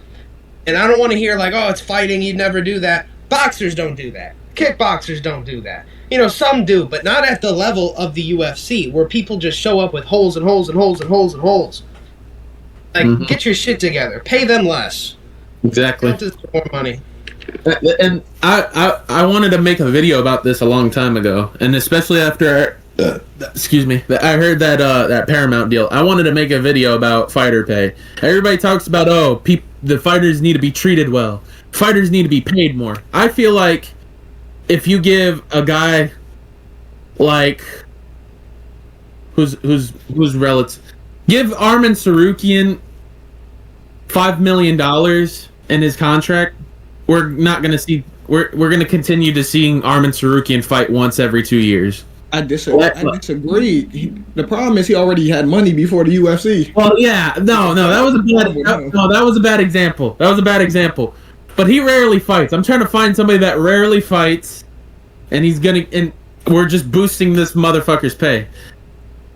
I'm just saying it like that. Like, I don't know, man. Like, if we give these guys a fuck ton of money that we're really gonna see them fight. So there's no point of giving $2 million fight deal or some shit like that. Like, I think they should get paid less. And if they want to earn, That's crazy. no, they should be paid less. They should be paid less. And they don't even want to learn to improve. The only one person that I had a perfect prediction on, the reason why I picked him because he learned from his mistakes, is fucking Paulo Costa. Paulo fucking Costa said, okay, I looked shit in my last previous fights. Why not improve it by going back to my old ways where I was actually looking like an undefeated phenom? This motherfucker actually improved well. Shout out to Paulo Costa on actually learning how to fucking improve. And there's probably other people that has improved too that I'm not naming, and I'm just too pissed off to even name. Anyways, I'm done talking about this motherfucker. I'm gonna lose my mind. The prelim headliner, Lord Mikal, struck on GM3. That was a pretty clinical performance from Mikal and Sejcik. He looks good with the Fighting Nerds. He looked clinical. I mean, like, there was no moment of success whatsoever for GM3. No inclination of a takedown attempt anywhere. Mikal and Sejcik was on him like white on race when that fight started. Yeah, That's probably one of the easiest predictions of the whole card. First round knockout, Mikal was probably one of the easiest predictions of the whole card. Yeah, I think I picked first round as well. Mikal looked for sure good. You see what I mean, though? Improvement. Mikal showed improvement as well. You know, Mikal Alexejczyk improved in that fight since he's went to the Fighting Nerds. That was a good performance by Mikal. He looked his boxing looked crispy and overall just fucked bro up. Like he's very good. I like to. I agree. I think Mikal should get like a top, like not like top 15, like high top 15, but like around that low caliber, if you know what I'm trying to say. But we'll get to matchmaking in a second. Overall, perfect boxing. Mikal always had perfect boxing. Fighting Nerds for sure. For this whole year, I thought Fighting Nerds were looking a little fraudulent. They kind of showed that, okay, they're actually a good hyped up gym to hype up about. Shout out to them, and shout out to Mikal Alexejczyk on looking like a fucking phenom in that fight. Man, he beat the fuck out of GM3. Like, you know what's crazy? GM3 didn't even get a chance to wake up in the next round because he got beat up. Like, I don't have nothing to say about that fight. He just beat his ass. That's all I gotta say. Yeah, nothing to say. Just whooped him. Yeah, Mikal looked good. I think that's the best Mikal's ever looked. First round KO. His hands looked crispy. They looked like cleaner and straighter like shots than he's used to throwing. Because sometimes he'd like Vanderlei Max. But yeah, I liked what I saw. The 4-piece combo was nasty. M3 is open to be hit in the first round, of course. But yeah, the Fighting Nerds team seems like they've done some good fine-tuning and improvement on Mikal. And I think, low-key, the guy that runs the Fighting Nerds, I forgot his name, but the coach, you know, the skinny dude, I think he might be up there for, like, coaches of all time. And I know that's way too early to say, but, like, the way I see it is, like, he took, like, a bunch of very mediocre, average fighters. He took something and owned them and, like, made Pratis who he is now. Beraldo who he is now. And we see that happening to Mikal now as well. It wasn't too long ago, you know, Trevin Giles was putting hands on Pratis, you know. Pratis was getting KO'd on the regional scene. Gene was losing on the regional scene.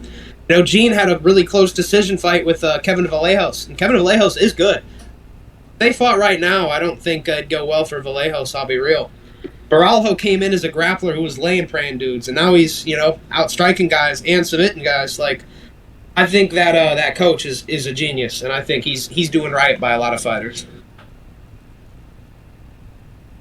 Yeah. Outside of the Carlos Prates loss to, again, like, one loss Ian Gary this year, they've been virtually undefeated this entire year. So, Fighting Nerds, I reckon. I mean, with the decline of Charles Oliveira, man, I kind of think you have to say going forward, Fighting Nerds is the gym of Brazil right now, in my opinion. I don't think it's shootbox anymore. I think it's the Fighting Nerds. I think they got contenders at middleweight, welterweight, featherweight, lightweight. Just got more depth. You know, and now adding Mikal and Sejcik, he's definitely he's received the dividends and the benefits of being a part of that team. A fight I would consider matchmaking him with. I think it'd be just fun from a striking aspect. Let's do Mikhail and Sejcik and Roman Kopylov. I think it'd be a fun fight. I like that fight. But I'm thinking the step ahead. I say do how. Wait, let me see. Yeah, I don't want him fighting a top 15 guy. I want him to fight like an unranked, right about to get into a top 15 guy. GM3 is a good win, but we could do better. No offense. A fight I I think put on my Kopylov's a great matchup. Kyle, which I think would be a scrap for Mikhail. Kopylov is in the top 15 though. Oh, he is? Like, it was like 15? He's like literally that. Like, literally 15. Like, I don't want 14. Like, I want literally the bottom. Yeah, my fight I put up for Mikhail is Kelvin Gastelum. I think that'd be a scrap. Hello? It's a good. I think he'd finish Kelvin Gastelum. Okay, I don't think he's finishing him. I think he can. I think he'd knock Kelvin Gastelum the We don't fuck. see Kelvin get finished. Though. Watch that We see him Piper get beat up. That Piper fight, bro. That Piper fight, he sodomized him. Yeah, He but ate all of he didn't get finished though. Like that's He didn't get finished, but if you give Oleksiejczuk a moment like that where he drops Kelvin, he's going for that finish, and he's not going to blow his load. I think he'll recover and get beat up. yeah. Kelvin don't really get. He can take an ass whooping pretty good. He could take an ass whooping, but I could see him getting knocked out, and he's getting older. That whole Mexican chin thing, yeah, it's a huge logic and all that, but there's gonna be a moment in time where his shit's gonna get destroyed, and I could see him getting dropped with a body shot or something. I don't know. feel like that's somebody who's not in the rankings, but is still got some value. You know what I mean? People will view that as a step up. Kelvin was ranked. He's had a lot of great fights. People know him. So, like, that is a good step up and a name, I feel like. And Mikhail's probably going to win. So, Originally, I wanted to see him versus Marvin Vettori, but Alex put up a very good argument to do that fight. I think they could do that, but I'm gonna stick with my. I think Marvin Vettori. Let me see how Marvin's like 13, 14. 14. 14 or 13. If they do give him a top 15 fighter, do that fight. I think that should be a good fight. I think Marvin's fought too much on like higher contenders. I think it's about time that he fights another lower contender like a Oleksiejczuk. Yeah. And Oleksiejczuk's brother's fighting on the Contender Series soon, too. Oh, really? When? Yeah. He's fighting. I don't know. He's fighting soon. This week, next week. Pretty soon, though. Cesare Oleksiejczuk. Yeah, that's gonna be a good fight. And he, from what I've seen, he's got a good record, too, so... I'll keep an eye out on it. Is he a fighting nerd as well, or nah? Not sure. I don't know much about him outside of he's Oleksiejczuk's brother. Cesare Oleksiejczuk is his name. Making for Oleksiejczuk. No. I was tripping. I thought that was the prelim headliner. I was wrong. It was the Susukaya fight. Not really much to talk about either there. He did get caught.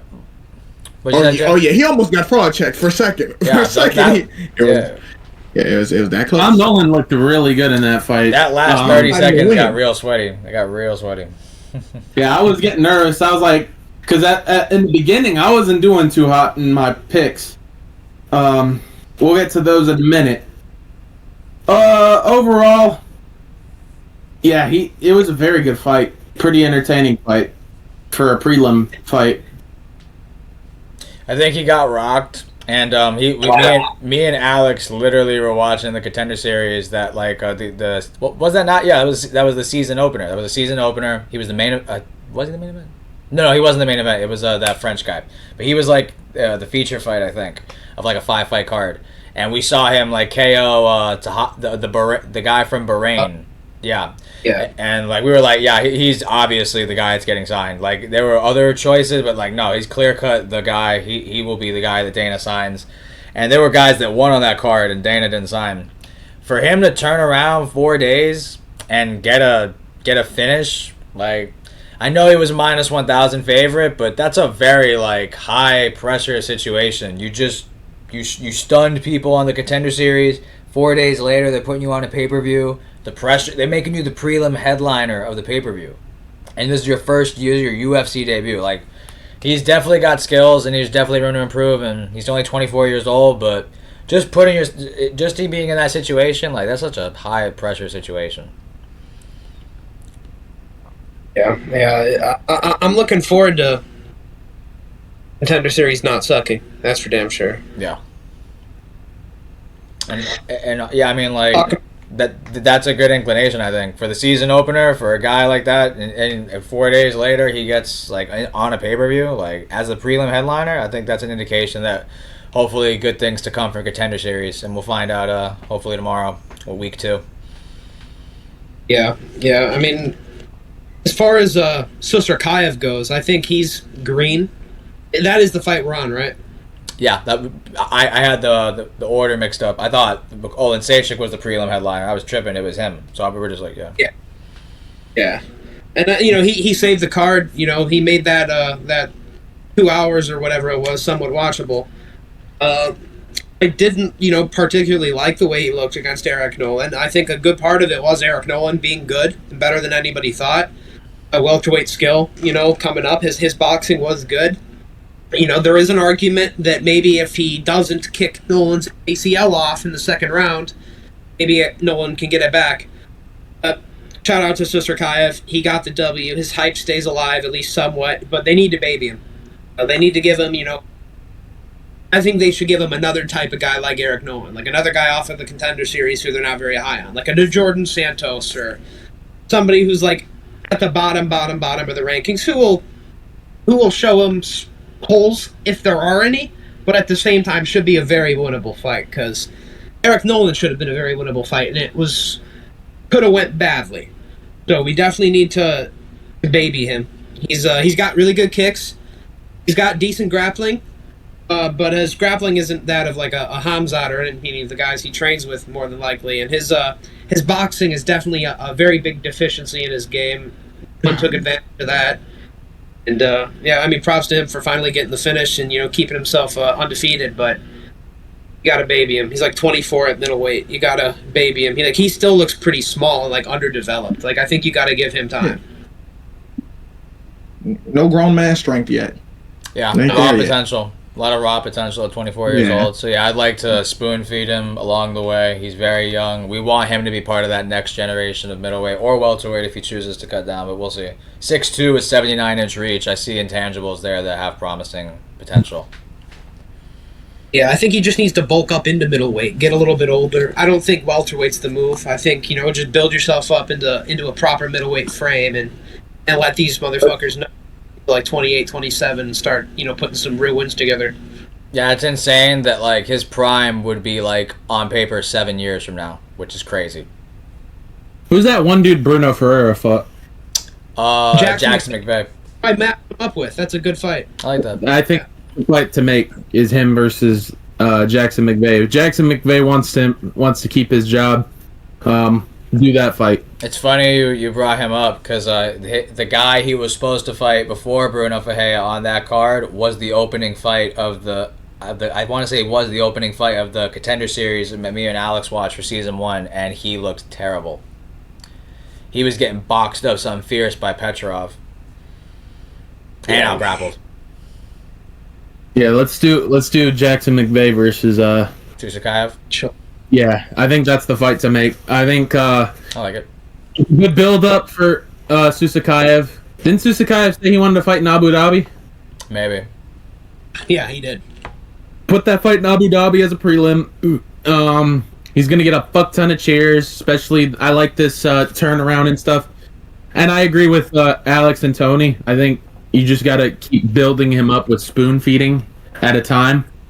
Do a Tom Nolan type of person, then do a Jackson McVeigh, and keep doing it until we see improvements. Then we could probably see maybe a Marc-Andre Barrios in the future, or somebody around that range, and hopefully maybe a top 15. But I don't know. I think right now he's just trying to improve more. I of course the title's up for grabs for him, but I feel like now that Hamzat is the champ, I don't think he's gonna try too hard to go for the title just yet. I think he's gonna do like how Islam did and just try to learn to become an elite level fighter, start improving, start aging more, and then wait till Hamzat fucks off and retires with the belt or some shit. Yeah, we definitely want to be careful with his development because contrary to his finish being a submission, this is a guy who's primarily known as a striker hailing from that region. So those are kind of rare in some aspects. Primarily those guys are grapplers and wrestlers, and they really focus on that phase of their game. But he wants to strike. He wants to have fun, entertaining fights. So he's definitely a guy we want to build in the right direction. Yeah, and I think if he wants to be on that Abu Dhabi card, he is relatively young and low ranked. Like, I think he's a good guy you can use to even open up the whole card to make sure asses are in the seats early. Yeah. Because usually back the shit out of those Abu Dhabi cards. I remember Shara was the prelim opener at one point in his career, so I could see them doing that as well for him. I think that's a decent spot for him, especially like Abu Dhabi people. A lot of them.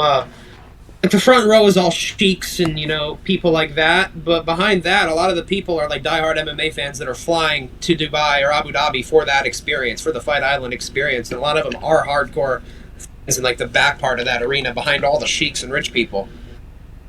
But yeah, I think that'd be a good one. Serkayev, Jackson McVeigh. I don't want him to get the Apex treatment though. He's got a fan base that he's building. Let him fight in front of a crowd. Likes it. I'm in front of the crowd. Yeah, that's what I'm saying. I think he did all the time, so shouldn't be too big of a problem to put him in that sort of environment. I know they're doing an Abu Dhabi event because Hamzat said he wants to fight on that event. Do Hamzat against somebody around that region, and then do Susakayev in that fight. Oh shit! Where did you go? Yeah, I probably had a call or something to do.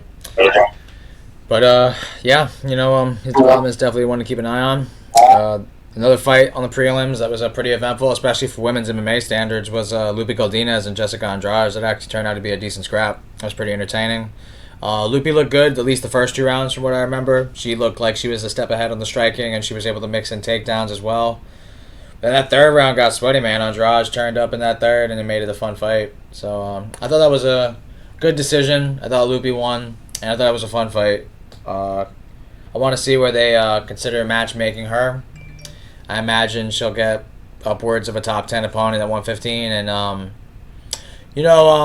I wouldn't mind seeing this fight because the way that Lupi Godinez fought, in my prediction, was that she was going to emulate the fighter that I want her to fight next, and I wouldn't mind watching Lupi Godinez and Tabitha Ricci.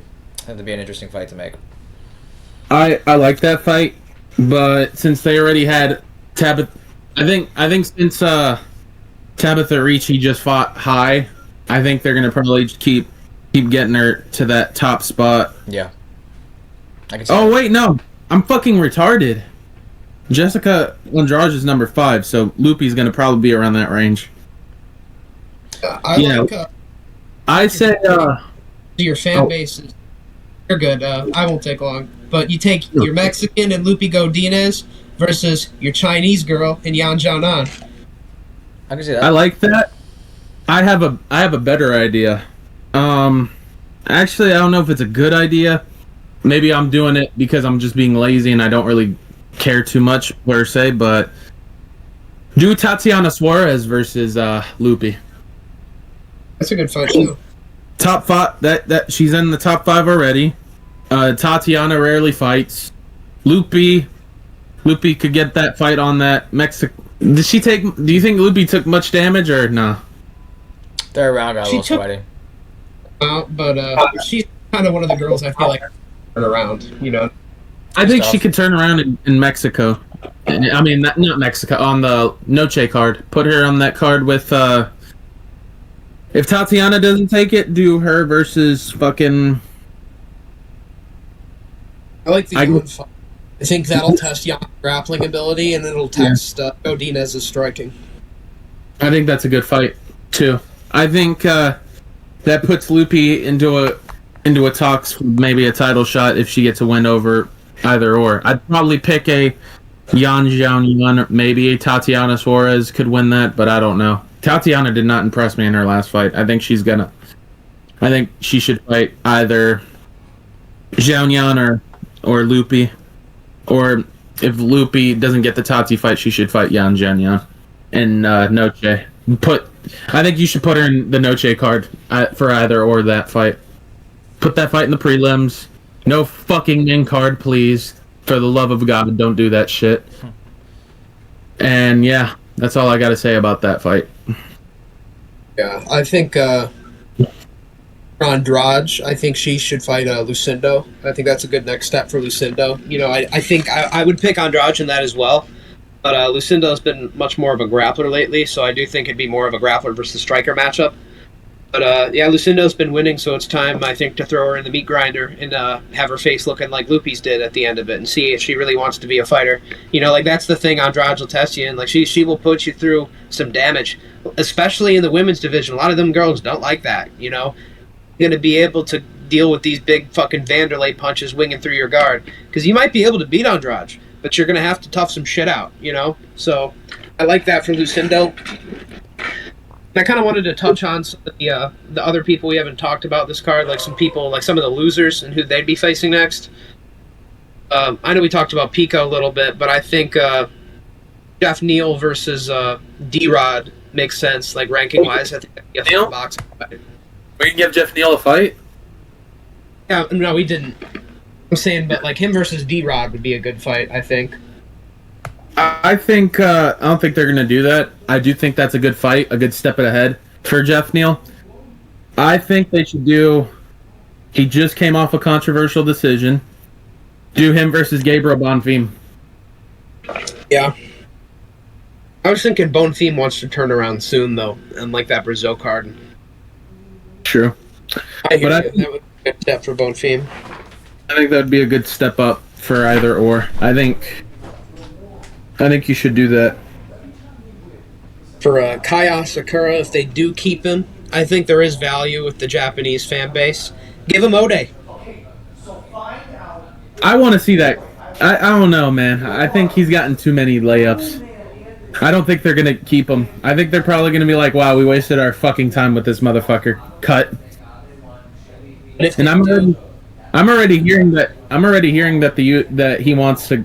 He told Hunter Campbell he wants to go back to Ryzen, so put him back in the Pringles can and throw his ass back in the ocean. Yeah.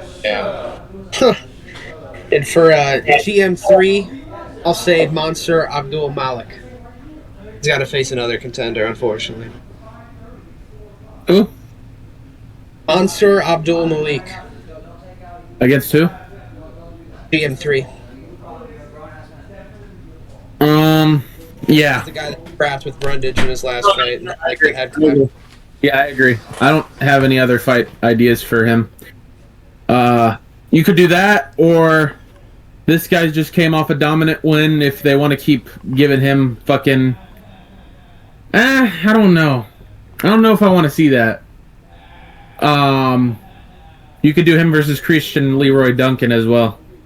One of those fights. Yeah, that's a good one. And for Eric Nolan, or whatever his name is, I say give him Billy Goff or Daniel Frunza, the Romanian kickboxer guy. I'm going to check something out real quick and see if he's in the roster. I got a good Tom Nolan fight for him. I think his name's Eric Nolan, but yeah. I think Tom Nolan's the 155er, I think, if I'm not mistaken. Yeah. Yeah, I think he's 155. You said opponent for Jeff Neal? Yeah. I was saying just opponent in general for people we haven't talked about. Jeff Neal. I don't think we touched on Tim Elliott much either. Asakura, Eric Nolan, GM3. Yeah. GM3. I mean, I think we all kind of know the case and story, what we want to do with him. We want to build up guys using him as the, so to speak, the pillar. I don't know if you... I said Abdul Malik. Mansour Abdul Malik. Oh my God, that's okay. Yeah. Okay. Did have a really close fight with Brundage. I do think it's more approachable than it looks on paper. I agree with that. I don't mind it. I said do him versus Christian Leroy Duncan. Yeah. Yeah, it's a Either decent- one, I see him virally getting knocked the fuck out. So yeah. Yeah. Yeah. Neil. I said D-Rod for Neil, and Mike said Bone Fiend. I don't mind either one. Yeah, I don't mind either one. I think Bomb Theme, he just beat Wonder Boy. Should've lost. Both make sense. Rodriguez just beat Holland when he was ranked, so I could see them going with either one. Both are interesting fights. Because Jeff Neal, say what you want, I think he has great takedown defense, good boxing, good power. Coming off the knockout, how confident will he be going forward? That's a question we'll have to see him answer in his next fight. And D-Rod, I think that has a fun boxing dynamic to that fight, so I could definitely see a lot of striking exchanges in that. And as for Bomb Theme, I would imagine the game plan for Jeff Neal would be sprawl and brawl, try to not get to the ground and things of that variety. And I'm not going to lie, even though Bomb Theme won that decision, I'm not very confident on him because I thought he lost that fight to Wonder Boy. So, yeah, both are good matches. Yeah, either one's fine. Yeah, I can see either one being fine. It's a shame that we had two pullouts. We would have had two other great fights on this card, in my opinion, with Bobby Green and Carlos Diego Ferreira and Nurlston Ruzaboyev and Brian Battle. So, curious to see what the matchmakers do if they rebook those fights or if they just get their new opponents altogether. Yeah, I think Fahea and Ruzaboyev are going to be matched up against people soon. That's my prediction. I think they're both ready to go. Yeah. I think they'll probably find an opponent for Ruzaboyev on the Abu Dhabi card. And my guess is Fahea is going to get thrown on to one of these fight nights. I can see that. And for what I saw in the post-fight presser, it did not sound like Dana was happy getting asked questions about Brian Battle. It seems like a conversation is going to be happening between the two of them soon. Yeah, and as I understand it, Bobby's injured, so he's not going to be back for at least a couple months. Yeah. I think we're gonna reschedule that fight on. Could. I think. What was Bobby's injury? I don't think it was said, but he kind of just said he was trying to get to the fight and it just didn't work out. So it seemed like it was something that was kind of just nagging that he was trying to through and it just wasn't enough. Maybe I heard this crutches. and maybe it's something not very serious. Maybe it's just a rib out and he's having a hard time moving around and breathing. Maybe he tweaked his knee or his ankle. It could be anything. Maybe he broke his hand. It's hard. I don't think he broke his hand. He showed on his story he broke his he didn't break. I think it was something involving his leg or his foot because he said he needed crutches that. It was that severe. So Okay. Something probably ankle-ish would be my guess. I think rebook that fight on an. Are they doing a New York card? SG. Rebook that fight on an MSG card. That'll be Islam JDM too. That card probably. Do that fight on the 322. Yeah. do that on the. We didn't talk about the fights much, but I think that's a great card to have Volk versus Lerone on as well. Main to Islam JDM. I can see it. That's a good little co-headliner, but that is a great fight. I think Volk's too good of a star where he's going to be a co-headliner. I think he's going to be a main eventer. So I think they're going to actually do that fight on December. So, I don't think Lerone pulls his weight via name value.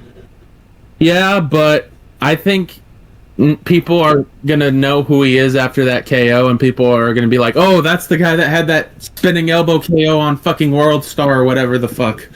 Yeah, that knockout definitely helps bolster his stock. And to Mike's point, I understand Diego Lopez had a very entertaining style, and he's very worthy of the main title. He's gonna sell cards because people want to see his style versus Volk and see if Volk can not get knocked out again.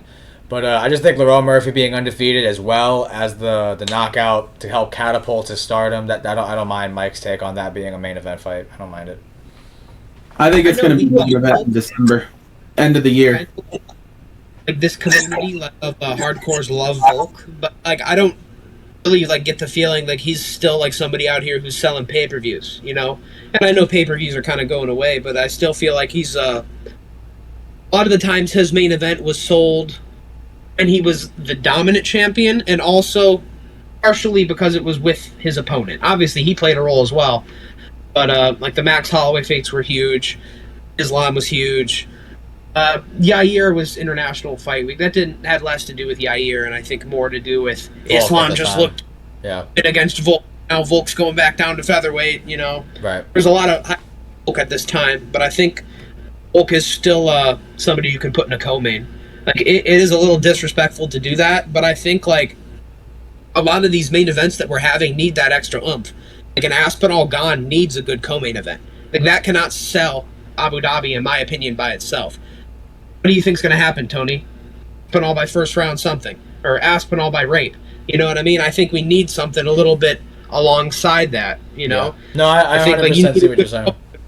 I definitely hear what you're saying, because like I hear what you're saying, because like it does make sense, because at that point when he was pound for pound number one in the world, like then he could really like drive home a pay-per-view, and he still potentially could now, but he's way stronger as a 2 than a 1. Yeah, and I think that like if you're the card more, that should be in Australia or the UK if it's going to be a main event. Where you can get like that local fan base as well, where you can get the crowd cheering and roaring for their guy. Right. Make it a little bit bigger. Right. I think with the whole UK France thing going on in Abu Dhabi, that's a nice card to throw on there. Volk's fought there before, Larone's fought there before, so. Yeah, I like that fight. Volk got knocked out last time he was in Abu Dhabi, so he can right that wrong. Yeah. And Lerone has gotten knockouts in Abu Dhabi. He knocked out Amir Khani with a knee. That's right. Abu Dhabi. So I think that's an interesting fight, and I think Lerone, he just hit a spinning elbow in the first round. He's ready to go. Volk, it's been a while. He's just kind of been waiting for a contender to emerge, and now it has. So let's get it going before the end of the year. Let's get them both in the cage, October, November. For sure. A co-main event slot helps both of those cards. MSG is a huge card. You need a good co-main. I think Abu Dhabi needs something good, you know what I mean, with that main event, because it's a little mid, in my opinion. Yeah. For sure. I do want to talk about my MVP of the prelims. My only regret of the card picking wise. I wish I stuck to my guns, but it happens. It's MMA. Let's talk about the Great Ape, Alexander Hernandez, with the upset first round knockout over Chase Hooper. Man, Chase Hooper, he's good. Chase Hooper is as a grappler. I think he's really good. He's 15-3, now 15-4. It was a humbling experience for him. I do think, if that fight would have somehow made it out of the first round, even if after having gotten dropped, hot take, even though I'm, great win Alexander, and if he did what I'm about to say, like, he probably still would have finished him, but I did think it was a bit of a premature stoppage. I do think we could have given, at least towards the end of the round, I know it was a bad drop, but like, we could have given Hooper a little bit of time to like survive, take a punch or more, and then get to the end of the round. And then if the coaches feel fit to throw in the towel, then I feel like we could do that. But nonetheless, I don't want to take away from Alexander's win because I thought he fought great. Implemented the striking. His most dangerous round is the first round. He was able to stifle the takedown attempts of Chase Hooper, and he's able to close the distance and secure the shot that needed to get him the win. And I'm happy for Alexander, man. I like Alexander. I know he came off as a dickhead in the Cowboy fight, and he was a pretentious asshole, and this and that, but I like Alexander Hernandez, man. I am a fan of his. So I picked him against Austin Hubbard, had some Munyon on him. I hate myself for not committing, but, it is what it is. Congratulations, Alexander, though, man. Happy to see you win. I don't want to take anything like bad from that performance. Hernandez looked phenomenal and all that. I do think the fight was stopped prematurely. I think I've seen Chase Hooper get knocked the fuck out before. Like, I've seen moments where that happens, but I've also seen moments where Chase Hooper gets dropped and he also gets back up and weathers the storm a little. Like, I feel like if we gave Chase Hooper more time to recover, I think it would be in a different fight. But I don't want to take anything bad from this performance. Hernandez looked phenomenal. Stuffed the takedowns, got into Hooper's face, made it a boxing fight, and found the opening to drop him. It was a good performance from him. Chase also didn't look bad. I honestly thought if he didn't get dropped, Chase could have won that round. But like I said, I don't want to shit on Hernandez. He looked good in that fight. Good counter striking. good at stuffing the takedowns, great at using the opportunity at hands. Because I think he knew, like, I think Hernandez is finally getting to a consideration where he's like, okay, if I don't finish this dude early, it's gonna be fucking hectic in this fight. And Chase Hooper is kind of like a weather the storm type of fighter. And that's why I had him picked. I thought, like, I did think he was going to get hurt. If you didn't think, like, he wasn't going to have a bad moment against Hernandez, I don't know what you thought of. I didn't think it was going to be an easy fight. But I didn't think they would stop the fight like that with 4 seconds left in the first round. But, you know, to each his own. Great fight. Shout out to Hernandez. Nothing bad to say about him. Yeah, it's interesting fight. We all kind of agree that it was an early stoppage. Kind of did Chase Hooper and GM3's stoppages backwards. I think GM3 was done as soon as he hit the ground, pretty much, and they let him take a bunch of damage. Whereas Chase, like, as soon as they stopped the fight, like, he rolled over and tried to retain guard. So I was like, you know, you gotta at least let, like, somebody like Chase fight off of their back. You know what I mean? Like, this is kind of his whole game. So let that happen. Yeah. Shout out to Hernandez. He found his shot and he hit him. He saw the hole in Chase's game, which is he's got no boxing defense and he doesn't have a really good boxing game in general. One of Chase's biggest holes are his inability to get, like, traditional takedowns and boxing. His kicks actually looked really good. Like, I think the Wonder Boy training's been paying off. The oblique kicks were nice. He was keeping Hernandez at range for the entire round. I think if Hernandez didn't get that knockout at the end of the first round, it would have been 10-9 Hooper on the feet. That being said, though, like, I think Chase drank a little bit much of his Kool-Aid and was like, okay, I'll keep striking with him. I think he could have forced him to the clinch and tried some scrambly bullshit, you know, because I said, like, you know, he doesn't do traditional takedowns. He's not good at them. But he does get people down on some scrambly bullshit where he gets his leg behind you or he makes you defend a takedown and gets the back or tells you on the fence. He's on some bullshit when he gets you down. It's like some scrambly shit. It's not a double leg or a single leg. And Chase, you know, he's young still. He does still have time to improve, but I want to see him getting rounds in with these daggies. I want to see him getting rounds in, you know, like, shit. See where Chimaev's at, you know? Like, somebody who's getting these takedowns, like, near you. Bilal even, you know? Anybody. And somebody who's going to teach you, like, some real hands. Like, Wonder Boy did a good job keeping you range management and kicks, but he's not going to teach you the hands. You need somebody, you know, like a Mexican boxing coach or someone to, you know, teach you the ropes. Because I don't want to see this happen again against somebody the level of Hernandez. I don't want to shit on Hernandez. He looked good, but we kind of know the gist about him now. Win, he'll lose, you know. But for Hernandez, you know, he wants to talk about, like, you know, he's been feeling good lately. Like, his mentality's been right and improving. Like, he came in hubris against Cowboy Cerrone. As he said, big balls, average size dick. But now he's a little bit older, a little bit wiser. Let's see him try to put it together with somebody around his ranking, somebody who might have beat him a couple of years ago. Let's see on a similar trajectory as well. Older guy winning some fights. Similar timeline as well. I think Drakkar Klose makes sense. I like that. I like that fight. You know, I like that. One, you can do those guys. They've been around at the same time. They've fought similar opponents. They both fought Beneil, fought a lot of people that are similar. And also, Hernandez took no damage. He could probably turn around quickly if the UFC asked him. If Diego Ferreira is looking for an opponent, you get a win over Ferreira, now you're really talking. You know what I mean? Now you're looking at your one more fight for a ranked spot. But, yeah, good shot by Hernandez. He's got that power. He was patient. He showed his timing and his veteran ability. And for Chase, who was I going to give Chase? Yeah, there's a fight coming up between Joaquim Silva and Claudio Puelles. Claudio Puelles is another jiu-jitsu guy, so if that happens, you kind of have, like, the BJJ styles. And if Joaquim wins, oh, goddammit, Hooper, you just need to beat Joaquim. You know what I mean? Like, that's Joaquim Silva. Beat him. Although Joaquim Silva did hurt Arman, so there is a little. But he also did have a tough fight with Clay Guida too. Yeah, he did. So there's there's thoughts on both ends. Oh, he hurt Arman, but he also scrapped it out with Clay Guida. So yeah. I think that's an interesting fight. I like that. Yeah, I think Alex hit the nail on the head on just like the post-fight analysis altogether. If you're Chase Hooper, dude, you need to improve the boxing and you got to find ways to improve the wrestling. We know what makes you special. It's your BJJ. So improving your striking, for sure, that's definitely something you want to build upon, and your range management and get your timing and when to time the entry of the takedown. But he really got to work on that. You got to get better takedowns and you got to get better boxing because it's only going to get tougher from here. And yeah, like it was weird in this fight. It seemed like even though he did get knocked out, his striking looked better than in previous fights, but his grappling looked worse than in previous fights. So it was kind of like counterintuitive.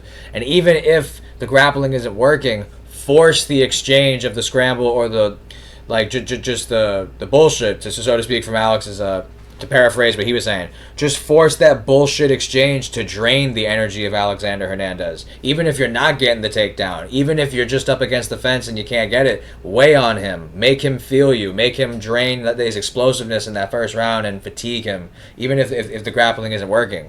That's what Merab does. When the takedown don't work, we're not done yet. I'm going to chain another one. I'm going to put you up against the fence. We're going to see how your endurance is. These are elements that Chase can implement in his game. Aside from that, just a great performance from Alexander Hernandez. I really like the matchmaking that Alex just did. I really like that Jakar Close Alexander Hernandez fight. I think that's a perfect fight to make. They both relatively took no damage. They both fought on the same card, relatively similar timeline. I couldn't think of a better matchup than that because Jakar's like 16-3 now, 10-3 in the UFC. Hernandez with that wins like 17-8, and they both look good in different ways. Hernandez was able to stuff takedowns. Jakar Close's striking looked improved. That's a fight that I'd be interested to watch, for sure. And as for Chase Hooper, man, you're still young enough to bounce back. You're getting knocked out by Alexander Hernandez in the first round. You're getting knocked out by Steve Garcia in the first round. I mean, these are dangerous guys. So it's not great you lost to Hernandez, but people forget, man. At one point, a couple of years ago, this was a prospect in his own right. Alexander Hernandez was a guy coming up that people were starting to look at, like, oh shit, he could be one of the new waves at 155. So, but nonetheless, I am happy to see him win. I am a Great Ape fan, and I've picked him in a couple of his last fights. I just wish I rode with him on this one, but there'll be new opportunities going forward for him. So we'll see. Alex hit it right in the button with the matchups. Originally, I was going to go with Drew Dober because I didn't know that they fought. I changed my mind now because I didn't know that they fought, and Drew Dober knocked him out. So I don't think they should do that fight next. But, I mean, I don't know. Maybe you could do it mainly because Drew Dober is on a downfall trajectory and Hernandez is back on picking up where he left off in 155, but I don't think they should do that fight. I think they should do that fight that Alex pretty much hinted out on. You said Jakar Close, Alex? Yeah, do that fight. Do Jakar Close versus Hernandez, and then do for Hooper. Honestly, I'm gonna switch it around. Do Jakar Close versus Hernandez, and do Hooper versus Drew Dober. I think that's a good little bounce back. I know it's a bad one because he just got knocked out, but I think it's a good picking back up on what happened, like to see if he can make improvements or not.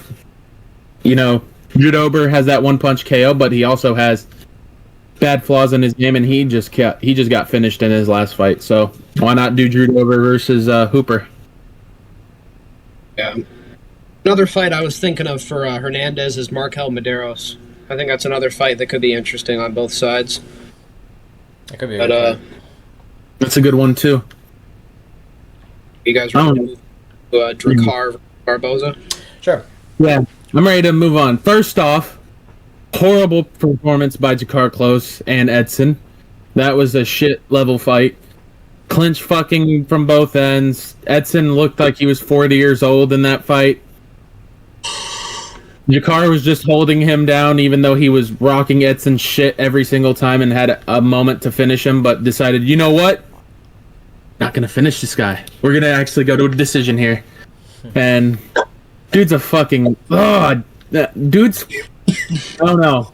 I fucking hated that fight. And honestly, I had Edson Barboza winning 2-1 in that fight. No matter how, even though he looked shit in that fight, I thought he won. He could have won the first and the third. Jakar won the second for sure. He rocked Edson and had Edson. He beat Edson on the control time and on the feet. Edson, I thought, had more moments in the first round. Even when he was getting clinched in the first round, he was able to reverse it and get some control time on there. And in the third round, it felt like I thought Edson wanted it a little more in the third, and it looked like Jakar was fatiguing more, but it is what it is. I guess Jakar close won. It is what it is. I don't really have anything to say about this fight. I thought it was kind of a shit performance from both. Edson looked 40. I'm gonna give Edson a slight pass on that one. He is getting older, so of course he's gonna look like a 40-year-old man. Not everybody's gonna look like MVP at an older age and still moving quick and shit. But yeah. I'll give the matchmaking later for Edson. I already said do him versus Hernandez, so we can get that off. What do y'all think about that fight? Yeah, I think pretty lackluster. Barboza wasn't himself. I do think early in this fight, a weird way for it to happen, but I think Jakar actually broke Edson's foot via foot stomps and got really swollen, and he really shut down after that. Maybe I'm tweaking, but his foot did look fucked up from the stomps. Jakar just kind of pushed him into the clinch. Edson looked old. There's some times Jakar hurt him in the second round. He hit him with a really good straight, but yeah, there isn't a lot for me to say here. I think, like I said, Jakar versus Hernandez is a good fight for Jakar. I think you could also do like another Fahea fight if Fahea's looking for a fight soon. Or maybe in a couple months. I think do Michael Johnson as well. You could do Michael Johnson for Alexander Hernandez as well, or Jakar Close, depending on what the UFC wants to do.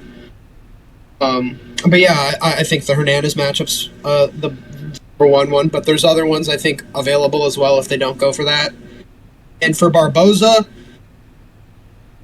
there's the thought of retirement.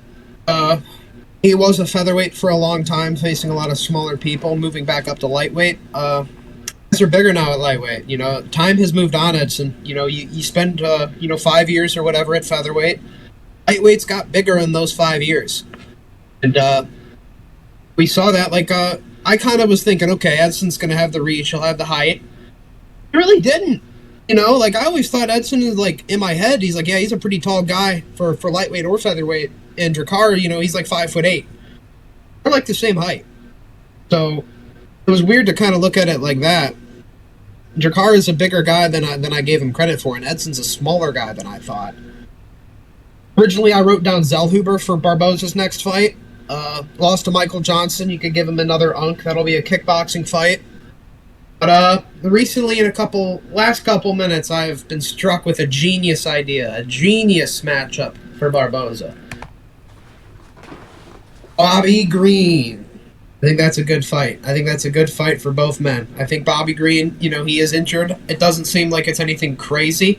I think Bobby Green will probably be back, probably early 2026, maybe spring. I think Edson should take some time as well. I think that's a good fight for both men. I think it's a rematch, actually, as well. I think they fought earlier in their career, and I think Edson won by split decision. I think it was a pretty close fight. So to see that rematch, it's been a long time. Both guys are old. Edson moved back up to lightweight. I think it's a good time to do Bobby Green Edson too. Yeah, Alex, you are right. It is a rematch, and I think from what I saw, it was pretty competitive. It was a pretty competitive decision. So, yeah, I like that fight too. Originally, I was gonna go with Michael Johnson versus Edson, but Edson didn't get the job done.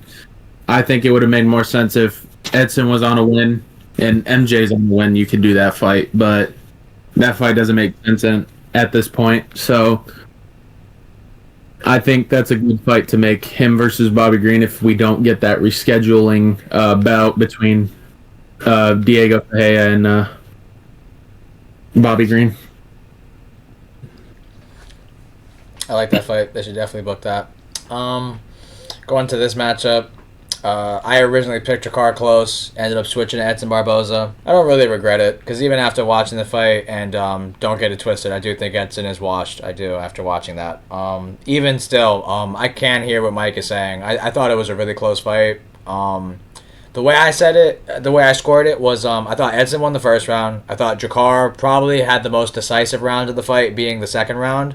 And then the first half of the third round, I thought Edson was winning off of total strikes, engaging in the clinch more than I definitely expected in the fight. Like, he really made it a focal point in that third round to really try to clinch, fight Jakar Close, which I thought was very interesting. But Alex brought up a great point, and they mentioned it on the broadcast earlier. I want to say, like, maybe end of round one, early round two, DC was saying, like, yo, Edson's foot is, like, swollen and getting, like, near purple. I think Alex might be right. I think one of those foot stomps damaged Edson's legs, because I can't think of another logical reason as to how Jakar Close is hanging with Edson Barboza in leg kick for leg kick, outside of he must be injured. He has to have something wrong with him why he can't move out of the way, counter properly. And it looked like it, because, like, Edson's movement was very non-Edson-like in compared to previous fights. And even in situations where he was hurt, like the Lerone Murphy fight, he was moving better than the way he was moving in that Jakar Close fight, in my opinion, even after getting rocked. As for Jakar Close, he won the fight in a way I didn't think was possible. He actually managed to inflict legitimate damage on Edson's face with boxing. I'm shocked. I expected more of a way more wrestle-heavy game plan, and I thought he would want to clinch on Edson, like, way more, and Edson was willing to clinch as well. So it was just kind of a weird fight altogether. Two old guys, one near 40, 137. That's actually Jakar Close's best win in the UFC. He's now moves to 10-3 in the UFC, and that is his highest ranked win, in my opinion. Curious to see what they matchmake with him. 2 of his 3 losses are to Beneil Dariush, who is in a better form than he currently is, and Joel Alvarez. So he's not losing to bums. Jakar Close is he's just an okay fighter, you know. He's just okay. I like the matchmaking that Alex came up with as far as making him fight Alexander Hernandez. I like that fight. I'd probably pick Alexander Hernandez because I think the wrestling would kind of be neutralized, and I think it comes down to the striking. And I feel as though if you're gonna strike with Edson Barboza, you should box with him. Don't go kick for kick with Edson. And even though Jakar did, I do think that was because of an injury mid-fight. Edson has kind of... What makes Edson special is his kicks. I think his boxing isn't that special, to be brutally honest. Even in his prime, he had good jabs, good straight punches. I didn't think it was anything like revolutionary or like crazy. I thought what always made Edson dangerous, aside from his athleticism and speed, was always the kicking game. Whether it's leg kicks, body kicks, head kicks, heel kicks, you name it. Yeah, just Edson looked washed. I'm not a big Bobby Green advocate, but if they make that fight, I'd fuck around and pick Bobby Green. I feel like if you're Bobby Green, all you got to do is don't get your head kicked off, don't get your leg kicked off, and I feel like you outbox this guy. I don't see him clinching Jakar Close like that. I think Bobby Green's takedown defense is okay enough to stop Edson Barboza trying to engage in grappling.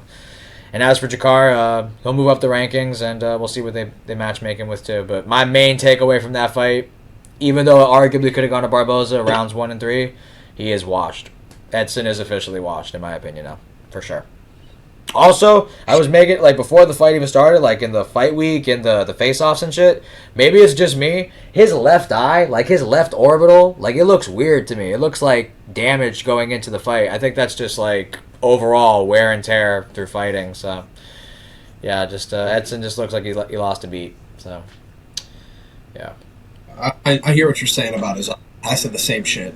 Yeah, like, he looked damaged going into the fight. Yeah. Close fight. Barboza, we had some fun fights.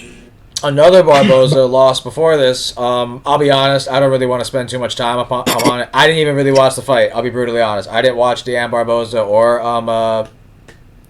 Karine Silva. I didn't watch it. I just found out today Karine Silva is also in the Fighting Nerds. I didn't know that. So yeah, just credit to Fighting Nerds. I did not watch the fight. From what I'm hearing, it was very close and arguably should have gone to Barboza. That's what I'm hearing. Yeah, I actually have nothing to add Pretty much everything Tony said is what you need to know about the fight that went down. It was close. Yeah. Karine Silva is fighting for nerds, apparently. People thought Barboza won, and Karine Silva got booed. Yeah. Boring fight. That was a problem. But yeah, I'm happy Karine won because she was in a parlay. Nice. Good shit. That's all that matters. That's all that matters with us. That's all that matters. Facts. You're good in our book if that shit lights up. Let's go. You're good in our book. Final fight to talk about is the opening of the prelims. Oh Lord, I got a lot to say on this one, man. Oh my God, talk about a parlay buster. This motherfucker Idris, bro. He ruined a golden ticket. I had the Chicago Cubs. It was like a couple hours before the fight, and I had to sweat that Cubs game out. It was 1-1 the entire way, and then they got 2 runs in the 8th inning. And then I had Idris thinking this is going to be a layup, and I had Susakayev. This guy, dude, I'm so mad at him. He was just spinning around like a Beyblade trying to spinning elbow fucking Morales, and Morales boxed his head off, boxed his body off, and choked his ass out. Like, great performance from Morales. That's the only thing I guess I hate. Like, because I had a parlay on the other guy, I kind of like shadows over his performance. But no, truth be told, performance-wise, Morales was clinical. He looked great. Credit to him. But fuck Idris Alibi. I'm sorry, bro. You are off the bet list for sure. It's crazy because I didn't watch a second of The Ultimate Fighter, but from what I had heard, sources and shit, and the line, he was like minus 500. Basically, Alibi was like the best guy all season, and Morales was like kind of going life and death in some fights, but he made it to the final, and I'm thinking, all right, undefeated Kazakhstan guy, like they're gonna want him to keep on moving, but nope, guess not. Credit to Morales, he fought great. Yeah. Idris let down Kazakhstan. Yes, he did. That's for damn. Yes, he did. Morales looked better than he appeared to be in The Ultimate Fighter, and Idris appeared worse than he was in The Ultimate Fighter. He hit Morales with like a couple spinning back fists, and they like did absolutely fucking nothing. Like, they were like Stockton slaps. They weren't even like, they didn't even have the power of a jab. Like, there was nothing behind them. You know, the funny thing about it all is like the dude lost, and he's still going to be a UFC fighter. Like, he's going to have a fight in the UFC, Idris. Like, that's just what they do. They allow Ultimate Fighter losers in now, which I find funny. So, you know, he's going to get another fight. Asakura makes sense for Idris. You know, but Kazakhstan, Japan, put him on an Asian card. Try to give Asakura a win so you can retain few stardom that he has left. Yeah, Idris sucks. Morales looked good. The body work, the boxing, grappling. Like, he proved that he is a good fighter. I don't really know exactly who to give him next, to be honest. My original thought was Lazy Boy, and I stand by that. But Tony, you were telling me Lazy Boy's moving up to bantamweight, or he was talking about it, which I think is a terrible idea for him, and he's going to get raped, and I'm going to enjoy watching that. But if Lazy Boy does move up to bantamweight for Morales, I like a Steven Aguilar fight, or Jesus Aguilar, that's his name. Trying to think who else there is, because I know he's booked, but you can do the winner of like Jesus Aguilar and Stuart Nickel. You can have Joseph Morales face the winner of that. But yeah, that's about it. You know what I mean? Yep. Nothing else to say. That is our UFC 319 recap, breakdown, and just overall thoughts of the card. A couple of matchmaking ideas from across the board. You know, got a new world champion. He looks like a very dominant force to be reckoned with, and going to be pretty hard to beat him. But all in all, even though the main event was what it was, you know, domination, pretty good card in Chicago. I could definitely see the UFC coming back. Nonetheless, it was cool to see the UFC come back after 6 years. I want to say the last card before 319 was the Henry Cejudo Marlon Moraes card, I think, if I'm not mistaken. So Yeah. So yeah, cool to be back in Chicago. Say whatever we want. I thought the crowd was packed. I thought the fans showed up. Got their money worth. Yeah, I definitely recommend coming back to Chicago. That was a good venue. Cool to be at United Center. Yeah, I can't really say anything bad about it. I think it was one of the cards of the year. Do I think it was better than the Miami card? I don't know, probably not, but overall it was one of those cards where you have to say it was better than what we've gotten. I mean, I like than the last pay-per-view, so overall I'll give it a 8.5 out of 10. I think that's a good rating, and I do agree with Tony. I think they should come back to Chicago. Even the crowd was so good that they made a shit press conference into something decent. I didn't think the press conference was good at all.